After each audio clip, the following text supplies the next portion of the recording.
Yes. ਹੁਣ ਆਪਾਂ ਗੱਲ ਕਰਾਂਗੇ ਇਸ ਲੈਕਚਰ ਵਿੱਚ ਕਿ ਅਨਬੈਲੈਂਸਡ ਵੀਟਸਟੋਨ ਬ੍ਰਿਜ ਜਿਹੜਾ ਹੈ ਅਨਬੈਲੈਂਸਡ ਉਸ ਦੇ ਵਿੱਚ ਸੀ ਇਫੈਕਟਿਵ ਕਿਵੇਂ ਕੈਲਕੂਲੇਟ ਕਰਾਂਗੇ ਉਹ ਤਾਂ ਬੈਲੈਂਸਡ ਵੀ ਨਹੀਂ ਹੈ ਨਾ ਤਾਂ ਇਹ ਬੈਲੈਂਸਡ ਹੈ ਕਿ ਤੁਸੀਂ ਆਰਾਮ ਨਾਲ ਜਿਵੇਂ ਪਹਿਲਾਂ ਕਰਾਇਆ ਤੁਹਾਨੂੰ ਕੰਮ ਕਰ ਸਕੋ ਨਾ ਤਾਂ ਇਹ ਬੈਲੈਂਸਡ ਹੈ ਨਾ ਤਾਂ ਇਹ ਸੀਰੀਜ਼ 'ਚ ਕੁਝ ਪਤਾ ਲੱਗ ਰਿਹਾ ਨਾ ਪੈਰਲਲ 'ਚ ਪਤਾ ਲੱਗ ਰਿਹਾ ਜੇ ਸਾਰੇ ਦੇ ਜਿਹੜੇ ਕੈਪੈਸਿਟਰ ਨੇ ਤਾਂ ਫਿਰ ਜਦੋਂ ਕੁਝ ਹੈ ਹੀ ਨਹੀਂ ਇਹਨਾਂ ਵਿੱਚੋਂ ਕੁਝ ਫਿਰ ਕਿਵੇਂ ਕਰਾਂਗੇ ਰਫਲੀ ਆਪਾਂ ਇਸ ਗੱਲ ਨੂੰ ਸਮਝੀਏ ਤੇ ਯਾਦ ਰੱਖਿਓ ਕਿ ਜਦੋਂ ਅਨਬੈਲੈਂਸਡ ਵੀਟਸਟੋਨ ਬ੍ਰਿਜ ਹੋਵੇ ਚਾਹੇ ਬੈਲੈਂਸਡ ਵੀ ਹੋਵੇ ਤੇ ਚਾਹੇ ਜੋ ਮਰਜ਼ੀ ਹੋਵੇ ਆਪਣਾ ਇੱਕ ਮੈਥਡ ਤਾਂ ਹਮੇਸ਼ਾ ਕੰਮ ਕਰਦਾ ਹੈ ਉਹ KVL ਹੈ ਕਿਉਂਕਿ ਕਿਸੇ ਵੀ ਸਰਕਟ ਵਿੱਚ ਤੁਸੀਂ ਗੋਲ ਘੁੰਮ ਜਾਓ ਪੂਰਾ ਚੱਕਰ ਕੱਢ ਲਓ ਤਾਂ ਜਿਹੜਾ ਚੇਂਜ ਇਨ ਪੋਟੈਂਸ਼ੀਅਲਸ ਦਾ ਜਿਹੜਾ ਸਮ ਹੈ ਉਹ ਹਮੇਸ਼ਾ 0 ਆਉਂਦਾ ਹੈ ਇਹ ਗੱਲ ਨੂੰ ਆਪਾਂ ਯੂਜ਼ ਹੀ ਕਰਦੇ ਰਹੇ ਹਮੇਸ਼ਾ ਤੇ ਆਪਾਂ ਇੱਥੇ ਉਹ KVL ਲਗਾਵਾਂਗੇ ਪਰ KVL ਲਗਾਵਾਂਗੇ ਕਿੱਦਾਂ ਮਤਲਬ ਇਸ ਗੱਲ ਨੂੰ ਸਮਝਣ ਲਈ ਆਪਾਂ ਕੁਐਸਚਨ ਨੂੰ ਡਿਸਕਸ ਕਰਦੇ ਹਾਂ ਤੇ ਕੁਐਸਚਨ ਦੇ ਵਿੱਚ ਕਈ ਹੋਰ ਚੀਜ਼ਾਂ ਵੀ ਜਿਹੜੀਆਂ ਤੁਹਾਨੂੰ ਕਰਵਾ ਚੁੱਕਿਆ ਜਿਹੜੀਆਂ ਧਿਆਨ ਦੇਣੀਆਂ ਚਾਹੀਦੀਆਂ ਨੇ ਕਿਉਂਕਿ ਕੁਐਸਚਨ 'ਚ ਕੋਈ ਨਾ ਕੋਈ ਵੀਕ ਪੁਆਇੰਟ ਹੁੰਦਾ ਹੈ ਉਹ ਵੀਕ ਪੁਆਇੰਟ ਨੂੰ ਤੁਸੀਂ ਫੜਨਾ ਹੁੰਦਾ ਹੈ ਬਸ ਤੇ ਉਹ ਚੀਜ਼ ਕਿਵੇਂ ਫੜਨੀ ਆਪਾਂ ਇਹ ਸਿੱਖਾਂਗੇ ਇਹਦੇ ਵਿੱਚ ਬਹੁਤ ਆਰਾਮ ਨਾਲ ਤੇ ਇੱਕ ਜਿਹੜਾ ਯੋਗੇਸ਼ ਤੂੰ ਕੁਐਸਚਨ ਪੁੱਛਿਆ ਅੱਜ ਕਿ ਜਿਹ 'ਚ ਅੰਦਰ ਵਾਲਾ ਸ਼ੈਲ ਜਿਹੜਾ ਆ ਹਨਾ ਜਿਹੜਾ ਸਫੀਅਰ ਅੰਦਰ ਵਾਲਾ ਸਫੀਅਰ ਉਹ ਆਪਾਂ ਅਰਥ ਕੀਤਾ ਹੈ ਬਾਹਰ ਵਾਲਾ ਨਹੀਂ ਕੀਤਾ ਹੈ ਆਹ ਕੁਐਸਚਨ ਵੀ ਮੈਂ ਅੱਜ ਹੀ ਕਰਵਾ ਦੂੰਗਾ ਠੀਕ ਹੈ ਸੋ ਸਿਲੰਡਰੀਕਲ ਕੈਪੈਸਿਟਰ ਥੋੜਾ ਪਤਾ ਬਸ ਉਹਦੀ ਇੰਟਰੋਡਕਸ਼ਨ ਤੇ ਬਸ ਕੀ ਉਹਦੇ ਫਾਰਮੂਲਾ ਕਿਵੇਂ ਆਇਆ ਉਹ ਦੱਸ ਦੂੰਗਾ ਬਸ ਇੰਨਾ ਕੀ ਕੰਮ ਕਰਾਂਗੇ ਫਿਲਹਾਲ ਸੋ ਅਨਬੈਲੈਂਸਡ ਵੀਟਸਟੋਨ ਵਿੱਚ ਕੀ ਹੁੰਦਾ ਹੈ ਜਿਵੇਂ ਦੇਖੋ ਮੰਨ ਲਓ ਆ A ਪੁਆਇੰਟ ਹੈ ਤੇ ਇੱਥੇ ਆਪਣੇ ਕੋਲ ਕੈਪੈਸਿਟਰ ਹੈ ਪਹਿਲਾ 3 ਮਾਈਕਰੋਫੈਰਡ ਦਾ ਅਗਲਾ ਹੈਗਾ ਇੱਧਰ 6 ਮਾਈਕਰੋਫੈਰਡ ਦਾ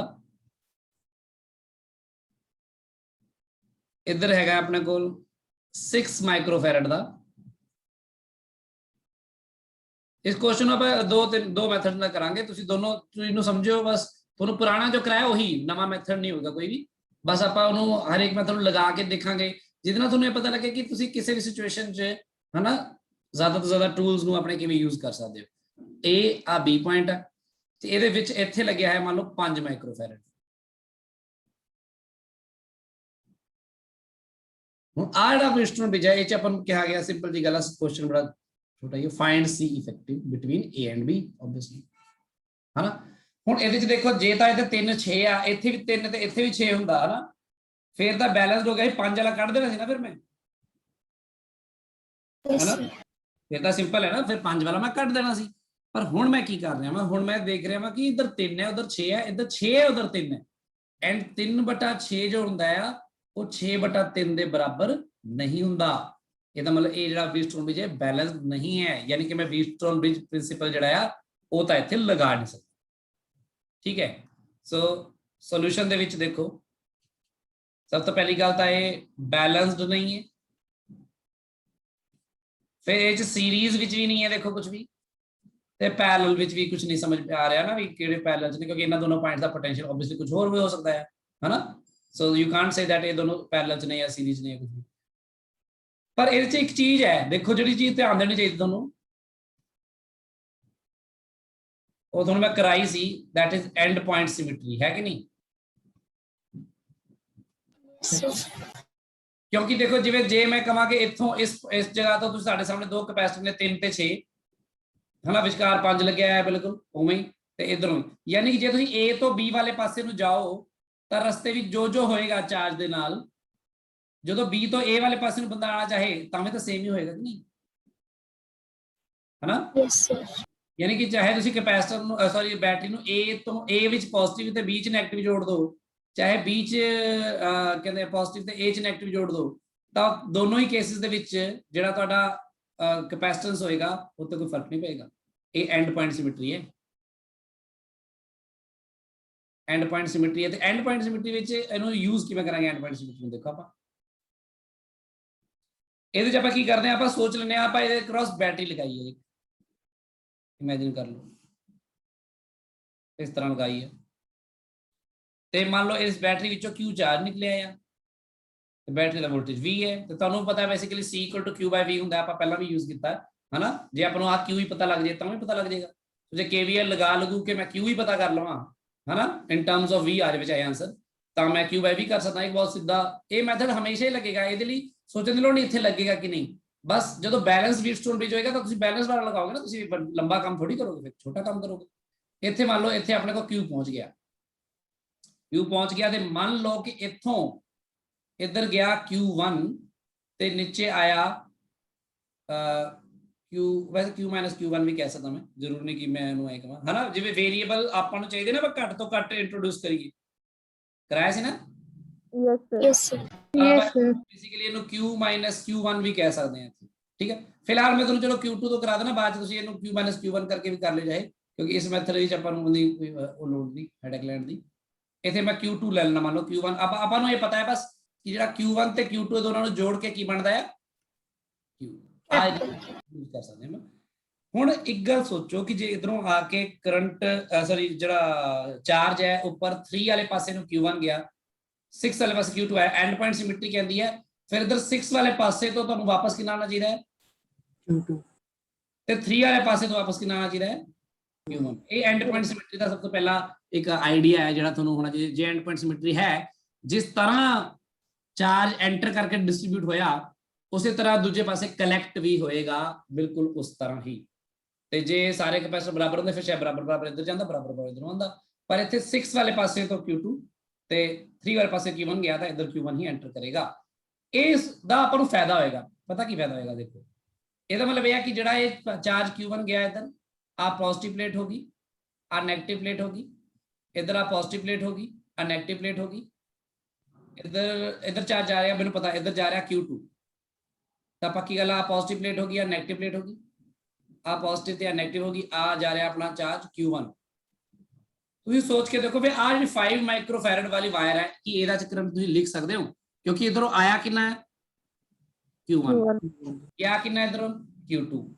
ਤਾਂ ਤੁਸੀਂ ਕੀ ਇਹ ਚ ਨੀਚੇ ਨੂੰ ਕਰੰਟ ਸ਼ੋ ਕਰ, ਚਾਰਜ ਸ਼ੋ ਕਰ ਸਕਦੇ ਹੋ ਨਾ, ਕਿੰਨਾ, Q1 ਮਾਈਨਸ Q2, ਹੈ ਨਾ। ਤੇ ਇਹਦੇ ਕਰਕੇ ਆ ਪੋਜ਼ਿਟਿਵ ਪਲੇਟ ਹੋਏਗੀ ਜਾਂ ਨੈਗੇਟਿਵ, ਤੇ Q1 ਮਾਈਨਸ Q2 ਇੱਥੇ ਆਏਗਾ। ਹੁਣ ਸੋਚ ਕੇ ਦੇਖੋ, ਸਾਰੀ ਗੱਲ ਬਣ ਗਈ, ਕਿਉਂਕਿ ਇਧਰੋਂ Q2 ਆਇਆ ਨਾ,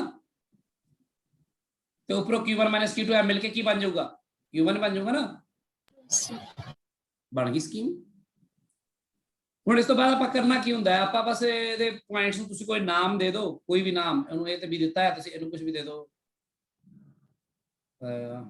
C ਤਾਂ ਰਹਿਣੇ ਦਿਓ, D, ਠੀਕ ਹੈ। ਇਸ ਪੁਆਇੰਟ ਨੂੰ ਨਾਮ ਦੇ ਦਿਓ E, ਇਸ ਪੁਆਇੰਟ ਨੂੰ ਨਾਮ ਦੇ ਦਿਓ F, ਇਸ ਪੁਆਇੰਟ ਨੂੰ ਨਾਮ ਦੇ ਦਿਓ G, ਜਸਟ ਬਿਕੋਜ਼ ਕਿ ਤੁਸੀਂ ਕੋਈ ਲੂਪ ਦੇ ਬਾਰੇ ਲਿਖ ਸਕੋ ਕਿ ਕਿਹੜੀ ਲੂਪ 'ਚ ਕੰਮ ਕਰ ਰਹੇ ਹੋ। ਸੋ ਸਭ ਤੋਂ ਪਹਿਲਾਂ ਤੁਸੀਂ KVL लगाओ, यूज करो KVL। याद रखना अपना पर्पज है C इफेक्टिव पता करना। KVL यूज करो तुसी, पहला ਇਹਦੇ ਵਿੱਚ यूज कर लो in D, in loop, ਇੱਥੇ ਲਿਖ ਦੋ in loop D E ਤੇ ਨੀਚੇ ਵਾਲਾ ਕੀ ਹੈ F ਤੇ ਫਿਰ D, ठीक है गल। और D तो चलो निकलो, D तो निकलो, ऊपर जाओ, ऊपर पहला पॉजिटिव प्लेट आ गई, माइनस Q1/3, ठीक है गल। फिर अगे पॉजिटिव प्लेट आ गई, माइनस Q1 माइनस Q2, याद रखना इसमें, डिवाइडेड बाय 5। फिर इधर 6 ਲਈ पहला नेगेटिव प्लेट आई, तो प्लस आएगा, ये आएगा Q2/6 इक्वल टू 0। इसਨੂੰ ਤੁਸੀਂ ਸੋਲਵ ਕਰ ਲਿਓ, इसਨੂੰ सॉल्व कर लोगे तुसी ते आई थिंक मैं सीधे लिख दिना, तुसी इन्हें सॉल्व कर लियो। 16 Q1 इक्वल टू 11 Q2 आएगा, तो तुसी आप करियो, ठीक है। मैं सीधे लिखता भी इन्हें सॉल्व करके आ गया, Q1 Q2 का एक रिलेशन मिल गया, ठीक है गल। हुण जे तुसी Q1 Q2 दा रिलेशन मिल गया तो तुसी आ वाली चीज नु यूज कर सकते हो, ठीक है। ते यूज करो इच, ता Q1 दी जगह ते तुसी पुट करो value 11 Q2/16 plus Q2 equal to Q, यानी आ मैं की वैल्यू पुट की है, Q1 की वैल्यू पुट की है, ठीक है। इन्हू सॉल्व कर लो तो तुहाडे को आ जाएगा Q2 कॉमन आ जाएगा, तो बाद चार उधर ऐड कर लो, ये आ जाएगा इज इक्वल टू 16 Q/27। आ जी Q2 की वैल्यू आई इन टर्म्स ऑफ Q, ਇਹਦੇ ਤੋਂ ਹੀ ਤੁਹਾਡੇ ਕੋਲ Q1 ਦੀ ਵੈल्यू भी आ जाएगी, ਉਹਦੇ ਵਿੱਚ ਪੁੱਟ ਕਰਕੇ इन टर्म्स ऑफ दैट वो आ जाएगी 11 Q/27। ये तो हो जाएगा ना, यस सर। तो बेसिकली कुछ नहीं किया, एक ही लूप च लगाया रिजल्ट आप इस लूप च, ते उस लूप च लगा के अपन Q1 ਤੇ Q2 ਦਾ ਇੱਕ ਰਿਲੇਸ਼ਨ ਮਿਲ ਗਿਆ। ਆਪਾਂ ਕੀ ਕੀਤਾ, ਫਿਰ ਆਹ ਵਾਲਾ ਰਿਲੇਸ਼ਨ ਹੈਗਾ, ਜੀ मैं ਤੁਹਾਨੂੰ ਕਹਾਂ वेरिएबल इंट्रोड्यूस ना करिए ज्यादा, ਸੋ ਆਪਾਂ ਜੇ ਚਾਹੁੰਦੇ ਤਾਂ ਇੱਥੇ ਨਾ ਇੰਟਰੋਡਿਊਸ ਕਰਦੇ। ਹੁਣ ਉਹਦੇ ਨਾਲ ਸੌਖਾ ਕਿਵੇਂ ਕੰਮ ਹੋਣਾ ਸੀ, ਤੁਸੀਂ Q2 ਜਗ੍ਹਾ Q - Q1 ਲਿਖਦੇ, ਇੱਥੇ ਕਿਤੇ ਆ ਜਾਂਦਾ ਤਾਂ ਆਪਣੇ ਆਪ Q1 in terms of Q ਆ ਜਾਣਾ ਸੀ, ਸਿੱਧਾ ਹੀ ਆ ਜਾਣਾ ਸੀ, ਹੈ ਨਾ। ਫਾਇਦਾ ਪਤਾ ਲੱਗ ਗਿਆ ਕਿ ਕੀ ਹੁੰਦਾ ਵੇਰੀਏਬਲ ਘਟਾਉਣ ਦਾ। ਆ ਇਹਦੀ ਲੋੜ ਹੀ ਨਹੀਂ ਪੈਣੀ ਸੀ, ਆਪਾਂ ਸਿੱਧਾ ਹੀ ਉਹ ਕਰਦੇ, ਆਹੀ ਰਿਜ਼ਲਟ ਸਿੱਧਾ ਹੀ ਇੱਥੋਂ ਆ ਜਾਣਾ ਸੀ ਨਾ। Yes, sir. ਠੀਕ ਹੈ ਨਾ, ਕਿਉਂਕਿ ਇੱਧਰ ਨੀਚੇ Q - Q1 ਆਣਾ ਸੀ, ਉਹ 'ਚ Q2 ਵੇਰੀਏਬਲ ਆਣਾ ਹੀ ਨਹੀਂ ਸੀ। ਫਿਰ ਇਸ ਦੇ ਆਉਣ ਤੋਂ ਬਾਅਦ ਤੁਸੀਂ Q2 ਜਾਂ ਜਿਹੜਾ ਦੂਜੇ ਵਾਇਰ ਦੇ ਵਿੱਚ ਵੀ ਕਰੰਟ ਪਤਾ ਕਰ ਸਕਦੇ ਜੀ ਕਿੰਨਾ ਹੈ। ਠੀਕ ਹੈ ਗੱਲ। ਚਲੋ ਇੱਥੇ ਤੱਕ Q1 ਤੇ Q2 ਆਪਾਂ ਕੱਢ ਲਏ ਇਸ ਤਰ੍ਹਾਂ। ਤੇ ਜਿਹੜੇ ਆਪਣੇ ਕੋਲ Q1 ਤੇ Q2 ਹੈਗੇ ਨੇ, ਪਰ ਫਿਰ ਆਪਾਂ ਨੂੰ ਦੂਜੀ ਲੂਪ 'ਚ ਵੀ ਜਾਣਾ ਪੈਣਾ ਸੀ ਆਪਾਂ ਨੂੰ ਪ੍ਰੋਪਰ ਉਹਦੇ ਲਈ। ਅੱਛਾ ਦੇਖੋ ਇੱਥੇ ਕੀ ਕਰੀਏ ਹੁਣ ਆਪਾਂ, ਨਾਓ ਹੁਣ Q1 Q2 ਤਾਂ ਆ ਚੁੱਕਿਆ, ਦੂਸਰੀ ਲੂਪ 'ਚ ਜਾਓ, ਇਸ ਲੂਪ 'ਚ ਜਾਓ, ਇਸ ਲੂਪ 'ਚ ਅਪਲਾਈ ਕਰੋ KVL। Sir, इस loop च same ही आएगी equation. किस लूप? Sir, second वाली च कोई और loop ला लो। नहीं पहली लूप आ वाली लूप ਲਈ ਸੀ ਨਾ ਆਪਾਂ, ਹੁਣ ਆਪਾਂ ਆ ਲੈ ਰਹੇ ਹਾਂ। क्यों सेम इक्वेशन आएगी, अलग लूप आ गई ना अपने को, लूप डिफरेंट है ਤੇ डिफरेंट आएगी अपने को। ਇਹ ਕੀਤਾ ਕਦੇ ਤੁਸੀਂ ਕਿ ਦੋਨੋਂ ਸੇਮ ਆ ਰਹੀ ਹੋਣੇ? सर मैं क्वेश्चन कितना सी मेरे दोनों इक्वेशन सेम आ रही हैं सी। नहीं मतलब ਉਹ ਕੋਈ ਹੋਰ ਕਿਸੇ ਪਾਰਟਿਕੂਲਰ ਉਹ ਚ ਹੋਏਗਾ ਕਿ ਨਹੀਂ, ਇਸ ਤਰ੍ਹਾਂ ਨਹੀਂ ਹੁੰਦਾ, ਜ਼ਰੂਰ ਨਹੀਂ ਹੈਗਾ ਕਿ ਇਸ ਤਰ੍ਹਾਂ ਸੇਮ ਆਏ। ਅਲੱਗ ਲੂਪ ਹੈ ਤਾਂ ਅਲੱਗ ਹੀ ਇਕੁਏਸ਼ਨ ਆਏਗੀ। ਹੁਣ ਅਲੱਗ ਲੂਪ 'ਚ ਤੁਸੀਂ ਅਪਲਾਈ ਕਰੋਗੇ, ਦੇਖੋ ਨਾ, ਕਿਉਂਕਿ ਹੁਣ 6 ਦਾ Q2 ਨਾਲ ਆਏਗਾ ਇੱਥੇ, ਹਨਾ। ਨਹੀਂ ਪਰ ਇੱਥੇ ਐਂਡ ਪੁਆਇੰਟ ਸਿਮੈਟਰੀ ਹੈਗੀ, ਆ ਵੀ ਸਕਦੀ ਹੈ ਮੇਰੇ ਖਿਆਲ ਨਾਲ। ਹਾਂ ਬਿਲਕੁਲ ਬਿਲਕੁਲ ਇੱਥੇ ਆਏਗੀ, ਐਂਡ ਪੁਆਇੰਟ ਸਿਮੈਟਰੀ ਹੈ ਨਾ ਇੱਥੇ। ਜੇ ਐਂਡ ਪੁਆਇੰਟ ਸਿਮੈਟਰੀ ਨਾ ਹੁੰਦੀ ਫਿਰ ਆ ਤੇ 6 ਦੀ ਜਗ੍ਹਾ 5 ਹੁੰਦਾ, ਫਿਰ ਆਣੀ ਸੀ ਡਿਫਰੈਂਟ। ਠੀਕ ਹੈ ਗੱਲ ਬਿਲਕੁਲ ਸਹੀ ਹੈ। ਅੱਛਾ ਫਿਰ ਆਪਾਂ ਕੀ ਕਰੀਏ, ਆਪਾਂ ਕੀ ਕਰਦੇ ਹਾਂ ਹੁਣ, ਇੱਕ ਡਿਫਰੈਂਟ ਇਕੁਏਸ਼ਨ ਚਾਹੀਦੀ ਆਪਾਂ ਨੂੰ, ਵੀ ਇਨਵੋਲਵ ਕਰਨਾ ਨਾ, ਆਪਾਂ ਬੈਟਰੀ ਲਗਾਈ ਜਿਹੜੀ, ਹਨਾ। ਤਾਂ ਆਪਾਂ ਕੀ ਕਰੀਏ, ਆਪਾਂ ਇਹੋ ਜਿਹੀ ਲੂਪ ਲੈ ਲੈਣੇ ਕੋਈ, ਜਿਵੇਂ ਇੱਥੋਂ ਲਿਆ ਕੇ ਨਾ, ਨੀਚੋਂ ਦੀ ਆ ਕੇ, ਇੱਥੋਂ ਨਿਕਲ ਕੇ, F ਤੋਂ ਨਿਕਲ ਕੇ ਇੱਧਰ ਸਿੱਧਾ ਜਾ ਕੇ ਇੱਧਰੋਂ G ਤੋਂ ਬਾਹਰ ਆ ਜਾਂਦੇ ਆ, ਤੇ ਆ ਨੀਚੇ ਵਾਲਾ ਸਾਰਾ ਕਵਰ ਕਰ ਲੈਂਦੇ ਆ। ਸਮਝ ਲੱਗੀ ਗੱਲ? ਪਤਾ ਲੱਗ ਰਹੀ ਕਿਹੜੀ ਲੂਪ ਦੀ ਗੱਲ ਕਰ ਰਹੇ ਨੇ? Yes. ਸੋ ਇਹਨੂੰ ਕਰ ਲਓ ਤਾਂ ਇੱਥੇ ਕੀ ਆਏਗਾ, -Q2/6, है ना। Yes sir. ਇੱਥੇ ਜਾਂ ਜੋ ਵੀ ਹੈ ਇੱਥੇ ਆਏਗਾ Q1/3, है ना। सो -Q2/6 Q1/3 प्लस VI, ਇਹ ਆ ਜਾਏਗਾ ਨਾ। ਫਿਰ ਤੁਸੀਂ ਕੀ ਕਰੋ, ਜਿਹੜਾ ਆਪਣੇ ਕੋਲ 1/-1/6 ਹੈ, Q2 the value in terms of capital Q ਪੁੱਟ ਕਰ ਲਓ। ਆ ਦੇਖੋ 16Q/27। फिर इस तरह ही -1/3 Q1 की वैल्यू पुट कर लो, 11Q/27। ठीक है, तो ये करके की आ जाएगा +V = 0। इन सारे ਨੂੰ सॉल्व कर लियो, सॉल्व करके थोड़े को आएगा 38Q/162 V, ਤੇ ਇੱਥੋਂ ਆਪਣੇ ਕੋ Q/V ਆ ਜਾਏਗਾ। Q ही तो बैटरी चो निकलिया सी करंट, V ही तो सीगा ਉਹਦਾ पोटेंशियल, है ना। ये आ जाएगा 162/38। ਇਹਨੂੰ ਸੋਲਵ ਕਰ ਲਿਓ ਤਾਂ ਬੇਸਿਕਲੀ ਤੁਹਾਡੇ ਕੋਲ C ਇਫੈਕਟਿਵ ਕੀ ਆ ਜਾਏਗਾ, 81/19। ਕਲੀਅਰ ਹੈ ਗੱਲ, ਦੱਸੋ? Yes. ਠੀਕ ਹੈ, ਕਿਉਂਕਿ ਜਦੋਂ ਤੁਸੀਂ ਕੰਮ ਇਹ ਕਰ ਰਹੇ ਹੋ ਕਿ C ਇਫੈਕਟਿਵ ਪਤਾ ਕਰਨਾ ਹੈ, ਸਵਾਲ ਦੇ ਵਿੱਚ ਕੋਈ ਬੈਟਰੀ ਗਿਵਨ ਹੈ ਨਹੀਂ ਨਾ, ਗਿਵਨ ਹੈ ਨਾ। ਤੁਸੀਂ ਆਪਣੇ ਵੱਲੋਂ ਹੀ ਇੱਕ ਬੈਟਰੀ ਲਗਾ ਕੇ ਉਹਦੇ ਚੋਂ Q ਕੱਢ ਰਹੇ ਹੋ ਤੇ V ਉਹਦਾ ਪੋਟੈਂਸ਼ੀਅਲ ਮੰਨ ਰਹੇ ਹੋ, ਤਾਂ ਇਹਦਾ ਮਤਲਬ ਤੁਹਾਨੂੰ ਕੋਈ ਇਕੁਏਸ਼ਨ ਚਾਹੀਦੀ ਜਿਸ ਚ Q ਵੀ ਇਨਵੋਲਵਡ ਹੋ ਜਾਵੇ ਤੇ V ਵੀ ਇਨਵੋਲਵਡ ਹੋ ਜਾਵੇ, ਤੇ ਉਸ ਸਰਕਟ ਦਾ ਸਟਰਕਚਰ ਵੀ ਇਨਵੋਲਵਡ ਹੋ ਜਾਵੇ, ਜਿਹੜੇ ਸਟਰਕਚਰ ਦਾ C ਇਫੈਕਟਿਵ ਪਤਾ ਕਰਨਾ ਹੈ ਤੁਸੀਂ। ਤਾਂ ਉਹ ਕਿਵੇਂ ਹੈਗਾ, ਇਸ Q ਨੂੰ ਲਿਆ ਕੇ ਵੰਡੋ, ਚਾਹੇ ਉੱਪਰ Q1 - Q1 ਕਰ ਲਿਓ, ਤੇ ਇੱਕ ਲੂਪ ਆਵਲੀ ਇਨਵੋਲਵ ਕਰ ਲਓ, ਦੂਜੀ ਲੂਪ ਹੁਣ ਆਵਲੀ ਲੈਣ ਦੀ ਬਜਾਏ ਤੁਸੀਂ ਨੀਚੇ ਵਾਲੀ ਲਓ ਤਾਂ ਕਿ V ਵੀ ਇਨਵੋਲਵ ਹੋ ਜਾਏ। ਉਹ ਦੋਨੋਂ ਇਕੁਏਸ਼ਨਾਂ ਨੂੰ ਆਪਸ ਚ ਸੋਲਵ ਕਰਕੇ ਤੁਸੀਂ ਆਰਾਮ ਨਾਲ ਜਿਹੜਾ ਕੱਢ ਸਕਦੇ ਹੋ ਫਿਰ Q/V, ਹੈ ਨਾ। Yes sir. ਤਾਂ ਬਹੁਤ ਸਿੰਪਲ ਜੀ ਗੱਲ ਹੈ, ਇਸ ਗੱਲ ਨੂੰ ਧਿਆਨ ਰੱਖਣਾ ਸਾਰੇ ਜਣੇ। ਤੇ ਬਿਲਕੁਲ ਇਹੀ ਸਵਾਲ ਜੇ ਹੋਵੇ ਆਪਣੇ ਕੋਲ, ਤੇ ਆਪਾਂ ਬਿਲਕੁਲ ਸੇਮ ਕੁਐਸਚਨ ਕਰਦੇ ਹਾਂ, ਫਾਈਂਡ C ਇਫੈਕਟਿਵ। ਪਰ ਇਹ 'ਚ ਵੀ ਐਂਡ ਪੁਆਇੰਟ ਸਿਮੈਟਰੀ ਦਾ ਖਿਆਲ ਰੱਖਦੇ ਆਪਾਂ, using nodal method. Nodal method ਦੇ ਵਿੱਚ ਬੇਸਿਕਲੀ ਆਪਾਂ ਮੰਨਦੇ ਹੁੰਦੇ ਆ ਕਿ ਆਪਾਂ ਕਿਸੇ ਨੋਡ ਨੂੰ ਸਿਲੈਕਟ ਕਰਦੇ ਹਾਂ, ਨੋਡ ਨੂੰ ਆਪਾਂ ਅਰਥਿੰਗ ਕਰ ਦਿੰਦੇ ਆ, ਜਾਂ ਫਿਰ ਮੰਨ ਲੈਂਦੇ ਆ ਕਿ ਉਹਦਾ ਪੋਟੈਂਸ਼ੀਅਲ 0 ਹੈ, ਬਾਕੀ ਪੋਟੈਂਸ਼ੀਅਲਸ ਨੂੰ ਉਹਦੇ ਹਿਸਾਬ ਨਾਲ ਐਡਜਸਟ ਕਰਦੇ ਆ, ਤੇ ਆਪਾਂ ਫਿਰ ਲੂਪ ਰੂਲ ਲਗਾ ਦਿੰਦੇ ਆ। ਕਿਉਂਕਿ ਇੱਥੇ ਆਪਾਂ ਚਾਰਜ ਵੰਡਦੇ ਹਾਂ, ਜਿਹੜਾ ਇਸ ਤੋਂ ਪਿਛਲੇ ਆ ਕੁਐਸਚਨ ਕਰ ਰਹੇ ਹਾਂ, ਚਾਰਜ ਵੰਡ ਕੇ KVL लगाने आ यानी कि पोटेंशियल वाला रूल ਤੇ ਜਦੋਂ ਆਪਾਂ ਪੋਟੈਂਸ਼ੀਅਲ ਵੰਡਦੇ ਆ ਨੋਡ ਦੇ ਵਿੱਚ ਤਾਂ ਆਪਾਂ ਚਾਰਜ ਵਾਲਾ ਰੂਲ ਲਗਾਉਂਦੇ ਆ ਜਿਹਨੂੰ ਕਹਿੰਦੇ ਆ ਜੰਕਸ਼ਨ ਰੂਲ। ਸੋ ਆ ਕਿੰਨਾ ਸੀਗਾ 3 ਆ 6 ਮਾਈਕਰੋਫੈਰਡ ਨੇ ਹੁਣ ਮੈਂ ਲਿਖ ਨਹੀਂ ਰਿਹਾ ਤੇ ਆ ਕਿੰਨਾ ਸੀਗਾ 6 ਤੇ ਇਹਦੇ ਚ ਲਗਾਵਾਂਗੇ ਕਿੱਦਾਂ ਪਰ ਇਹ ਗੱਲ ਬੜੀ ਧਿਆਨ ਨਾਲ ਸਮਝਣ ਵਾਲੀ ਹੈ ਸਮਝਿਓ ਕਿਉਂਕਿ ਇਹਦੇ ਵਿੱਚ ਪੋਟੈਂਸ਼ੀਅਲਸ ਨੂੰ ਐਡਜਸਟ ਕਰਨਾ ਹੈ ਆਪਾਂ ਚਾਰਜ ਨੂੰ ਨਹੀਂ ਆਏਗਾ 5 ਮਾਈਕਰੋਫੈਰਡ ਤੇ ਆਪਣੇ ਕੋਲ ਆ A ਪੁਆਇੰਟ ਹੈ ਤੇ ਆ B ਪੁਆਇੰਟ ਹੈ ਬਿਲਕੁਲ ਉਹੀ ਤੇ ਆਪਾਂ ਹੁਣ ਇਹਦੇ ਅਕ੍ਰੋਸ ਨੋਡ ਸੈੱਟ ਕਰਦੇ ਹਾਂ ਕਿਵੇਂ ਕਰਾਂਗੇ ਦੇਖੋ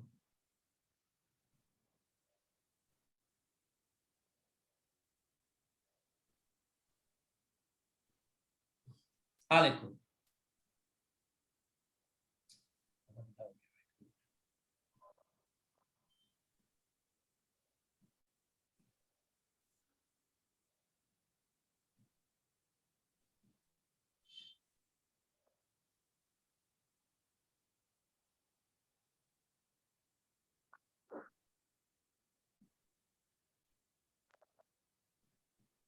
चलो अगले पेज से चक लेने ना इतने आया नहीं सही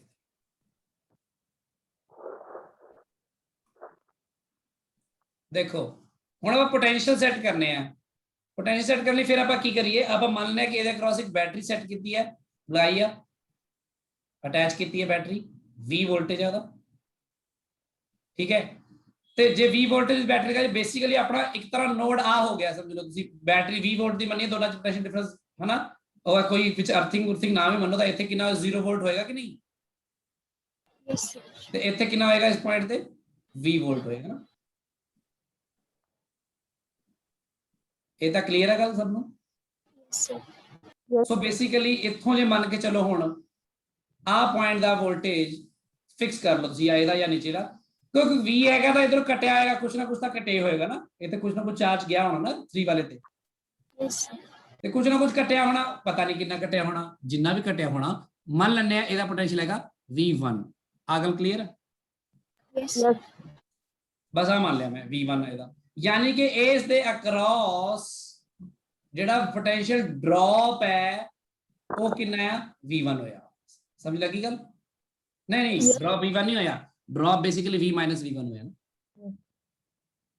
ਹਨਾ ਕਿਉਂਕਿ V1 ਤਾਂ ਬਚਿਆ ਇੱਥੇ ਜੇ ਮੰਨ ਲਓ ਇੱਥੇ 10 ਵੋਲਟ ਸੀਗਾ ਇੱਥੇ 4 ਰਹਿ ਗਿਆ ਤਾਂ ਬੇਸਿਕਲੀ 6 ਘਟਿਆ ਹੋਣਾ ਡ੍ਰੌਪ ਫਿਰ V V1 ਹੈ ਨਾ यस ਸੋ ਮੰਨ ਲਓ ਇੱਥੇ ਫਿਰ ਚਾਰਜ ਇੱਥੇ ਗਿਆ ਆਪਣੇ ਕੋਲ ਚਾਰਜ ਨੂੰ ਮੈਂ ਸ਼ੋ ਕਰ ਦਵਾਂ ਮੰਨ ਲਓ ਆ ਚਾਰਜ ਇੱਧਰ ਗਿਆ ਸੀਗਾ Q1 ਇੱਧਰ ਗਿਆ ਸੀਗਾ Q2 ਹੁਣ ਤੁਹਾਨੂੰ ਪਤਾ ਹੈ ਕਿ ਜਿਹੜਾ ਚਾਰਜ ਇਸ ਤਰ੍ਹਾਂ ਜਾਏਗਾ ਇਸ ਤਰ੍ਹਾਂ ਸਿਲੈਕਟ ਇਧਰੋਂ ਹੋਏਗਾ ਫਿਰ ਸੌਰੀ 6 ਤੋਂ Q2 ਵਾਪਸ ਆਏਗਾ ਇਧਰੋਂ Q1 ਵਾਪਸ ਆਏਗਾ ਇਹਦਾ ਗੱਲ ਆਪਾਂ ਨੂੰ ਪਤਾ ਹੀ ਹੈ ਆਪਾਂ ਪਹਿਲੇ ਗੱਲ ਕਰ ਚੁੱਕੇ ਹਾਂ ਇਧਰ ਜਿਹੜਾ ਚਾਰਜ ਗਿਆ ਉਹਨੂੰ ਤੁਸੀਂ Q3 ਮੰਨ ਲਓ ਫਿਲਹਾਲ ਸਿੰਪਲੀ ਤਾਂ ਇਸ ਪੁਆਇੰਟ ਤੇ ਆਪਾਂ ਰੂਲ ਲਗਾ ਲਵਾਂਗੇ ਹਨਾ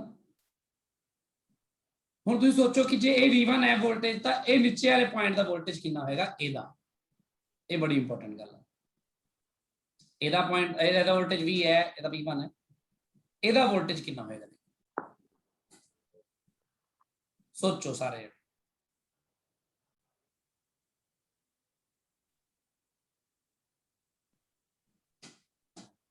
अच्छा दसो इधर ड्रॉप कितना आया 3 they cross V V1 drop होया ना है ना इन्हें ड्रॉप होया ना दे क्रॉस पोटेंशियल डिफरेंस है ना तो फिर ए वाले 3 दे क्रॉस भी V V1 होना चाहिए कि नहीं ड्रॉप है ना ते आ वाला 0 है तो इथे पोटेंशियल V V1 आना चाहिए ना